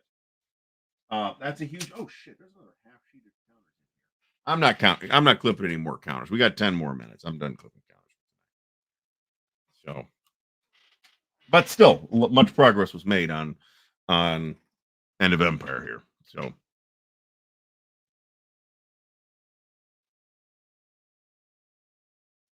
all right. Oh no, it sucks. And I'm not saying it doesn't suck. Don't get me wrong. I mean, there's a decent number of you New England Wargamers, right? New England Simulations is up there. And if you're not there, there's always Vassal. The 2 cube for me. I guess I'll talk about the shorts. Not shorts I was wearing. Nobody wants to hear about that. So I'm checking out this tool that you can use, and it's like the ad speak is like AI powered shorts from your lengthy podcast, right? And I'm like, so this is like a thing I'd like to do, is like take highlights out of these shows and do them as shorts. And I did a couple of those manually, and it's a pain in the ass. It takes way too long, and there's no way I'm doing it. However, I found a tool that does it. I'm not paying them any money right now, but I might do that. So you're going to see like a short a day for the next several days. So let me know if you like those shorts or not, or if you think they're fatuous bullshit. So the tool powered by AI, the tool basically says I plug in this 2-hour video, and it gives me like 70 clips out of it, and then they'll be rated in terms of viral appeal and so, which is bullshit. But some of them will be good, and some of them will be bilge. So you'll see some of that stuff, and it makes fodder for TikTok too. So Alistair, no, it's not. It's the what I think it is the thermistor, which is the sort of the thing that plugs into the hot end to control the temperature, control and monitor the temperature. I will probably just replace the entire hot end because I have a hot end replacement. So I wouldn't consider it a consumable. You shouldn't normally have to redo that. The nozzles are absolutely consumable. They will wear. The brass is pretty soft, and those will, even the plastic will wear those down. And if you're using some kind of filament that's got like some kind of foreign material in it, it's not just not just plastic, where it's got wood or carbon fiber or anything, like those eat nozzles like crazy. I don't need that stuff. So although I wonder if using a different material might cut down on the static. That's possible. Do trays and carbon fiber. That might be interesting. So yeah, I've got extra thermistor cartridges, and I've got an extra hot end. Economically, it's a better. Hot ends are cheap. I mean, the replacement hot ends are cheap. You can buy a high end hot end for like $80, but I'm not doing that.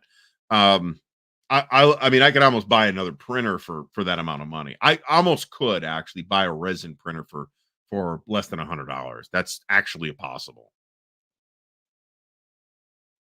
Yeah, so it's called like Opus Clips or something like that for anybody interested in such a thing. But yeah, I mean, I do a lot of long form content like this, and it would be cool to be able to do that, and not that way. Here's your 60 clips or whatever it is, and I can just look through them and say, okay, this one's kind of cool, this one's kind of cool, this one's trash. Let's get rid of that. And then it's extra shorts content. Now, shorts content, is not really content, I don't think, but maybe there's something cool I can get into a short. But if I'm not doing them manually, that's great. And you if you pay for it, you can even get it to automatically upload to YouTube too, which I'm not inclined to do, but maybe I will. I don't know. This is how War Between the States got shipped to me from Canada, by the way. They actually drove it across the border, took it to Blaine, Washington, and mailed it from there. So, and it took a lot of extra time. This is a good call, but you can get even the 8K. Those printers are like less than $200. So now, just buying the printer is not sufficient, right? To do resin right, you need a washing tank, and you need a some kind of curing station. So, and you need a room that's completely free of UV light because it'll fuck your resin up. So, Reddit's Rebellion will show what's going to happen when Elon, SpaceX, Bezos, Branson, blah, blah, blah, blah, fighting with the Chinese. Well, we'll see. We'll see. I don't know. I expect it to be a little more sci-fi than that. But Joe Cammy, thanks for stopping by. Much appreciated. So we had like a lot of people in here tonight. Let's see what that number looks like. I think I saw 180 something. 180 is what I'm seeing here. I get like a final number at the end of the show. So I would like to remind everybody to like the video, subscribe to the channel if you're not already subscribed, and there's a bunch of ways to support the channel in the video description, including but not limited to the Patreon and the merch store. There's cool new shirts. Well, they're not new shirts. I got a plan for shirts. I just need to do the work. So I don't know what the thumbs are. The thumbs don't tell me anything. Until I check it after the show. I'm not monitoring that. So, Kyle Harris, thanks for stopping by. We are wrapping things up here. For anybody interested in whatever Eric is streaming tonight, either Labatai or Battles of the Age of Reason, go check out Eric's Table Napoleonic Battles. I have been known to unlike a video just so I can thumbs up it again. So, OSG games. Well, I'll let you know after we finish playing Napoleon's Last Gamble. So, and the new way to support the show is through the affiliate link for Noble Knight, which is also in the video description. So if you shop a Noble Knight anyway, and I think we all do, then use the affiliate link and you can help support the channel. And I will eventually make a fun activity out of the long road campaign for North Africa. I don't even know if they have one in stock right now, and when they do, it's liable to be north of $1,000. But this gives me the opportunity. I'm never going to spend that amount of money on a game if it's cash, because I'll buy a lawnmower or something. But if I can work towards it, I'm relatively patient when it comes to this stuff. If I can work towards it, that's cool. So sounds like Michigan beats Alabama, so that's great. I'm happy to see Michigan advance and Alabama not, because I hate the SEC. Not that Ohio State did particularly well. I thought, it wasn't a big blowout, but it was no Florida State versus Georgia, that's for sure. We might have, you can stack it with a coupon code. I'll have to talk to my Noble Knight person to see if we can get a coupon code. But they have sales all the time too. So, they have stuff on sale all the time, but then periodically they have major sales. And if you order, I think it's over 150, you can get free shipping too, something like that. What did I buy from them? I bought some stuff from them recently. I think it was RuneQuest stuff. That's what it was. So, oh, good Lord. Outstanding. Yeah. So the coupon codes will stack with the affiliate links too. This could be fun, but I don't think so. Yeah, and their shipping is, even if you're paying for shipping, it's pretty reasonable too. And like I said, best in class customer service. So I was not, I did not, I thought to think about it, right? It wasn't just like an automatic yes, because it's, that's getting a sponsor is a big step. But I was prepared to stand behind the decision in the case of Noble Knight. It's top-notch service. They have an amazing selection.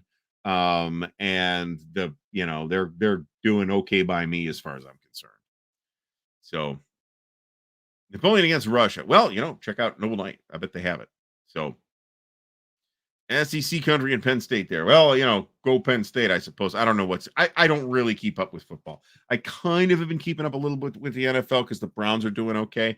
But, that's just, it's easy to be pessimistic. Let me put it that way. So, yeah, I think so. They push Wargames pretty aggressively, and I push Wargames pretty aggressively too. So that's a good combination. All right, folks, we are going to wrap it up here roughly 1 minute early, but I think we are actually okay. So I will remind everybody, like the video, subscribe to the channel, blah, blah, blah, support the channel through all the ways. But I will also remind everybody that the Chit Show, the interview show with Dan, is moving to Tuesdays for the time being, and it will be on Tuesday tomorrow, which is Tuesday. We're going to talk to Mike Rinella. I don't think I'm going to get the Traveler Tuesday video done because I didn't do it today, which is my last day off. Vincenzo Beretta, thank you for stopping by, and thank you for the support. Not strictly about 2024, but MMP slowly putting together OCS War in Russia 41 to 45.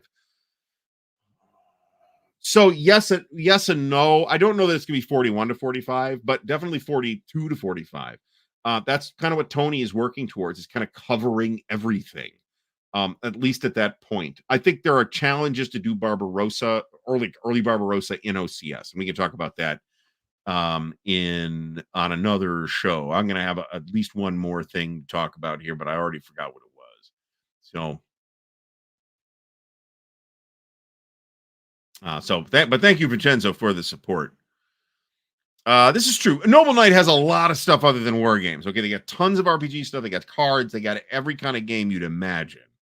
So, Aaron Dennis, thanks for stopping by. Hopefully, we can hook up at some point and play something, even if it has to be on Vassal. If I don't make it to Compass Expo, so highly successful show. I'd like to thank everybody for stopping out. I'm not going to make it to Winter Offensive, unfortunately.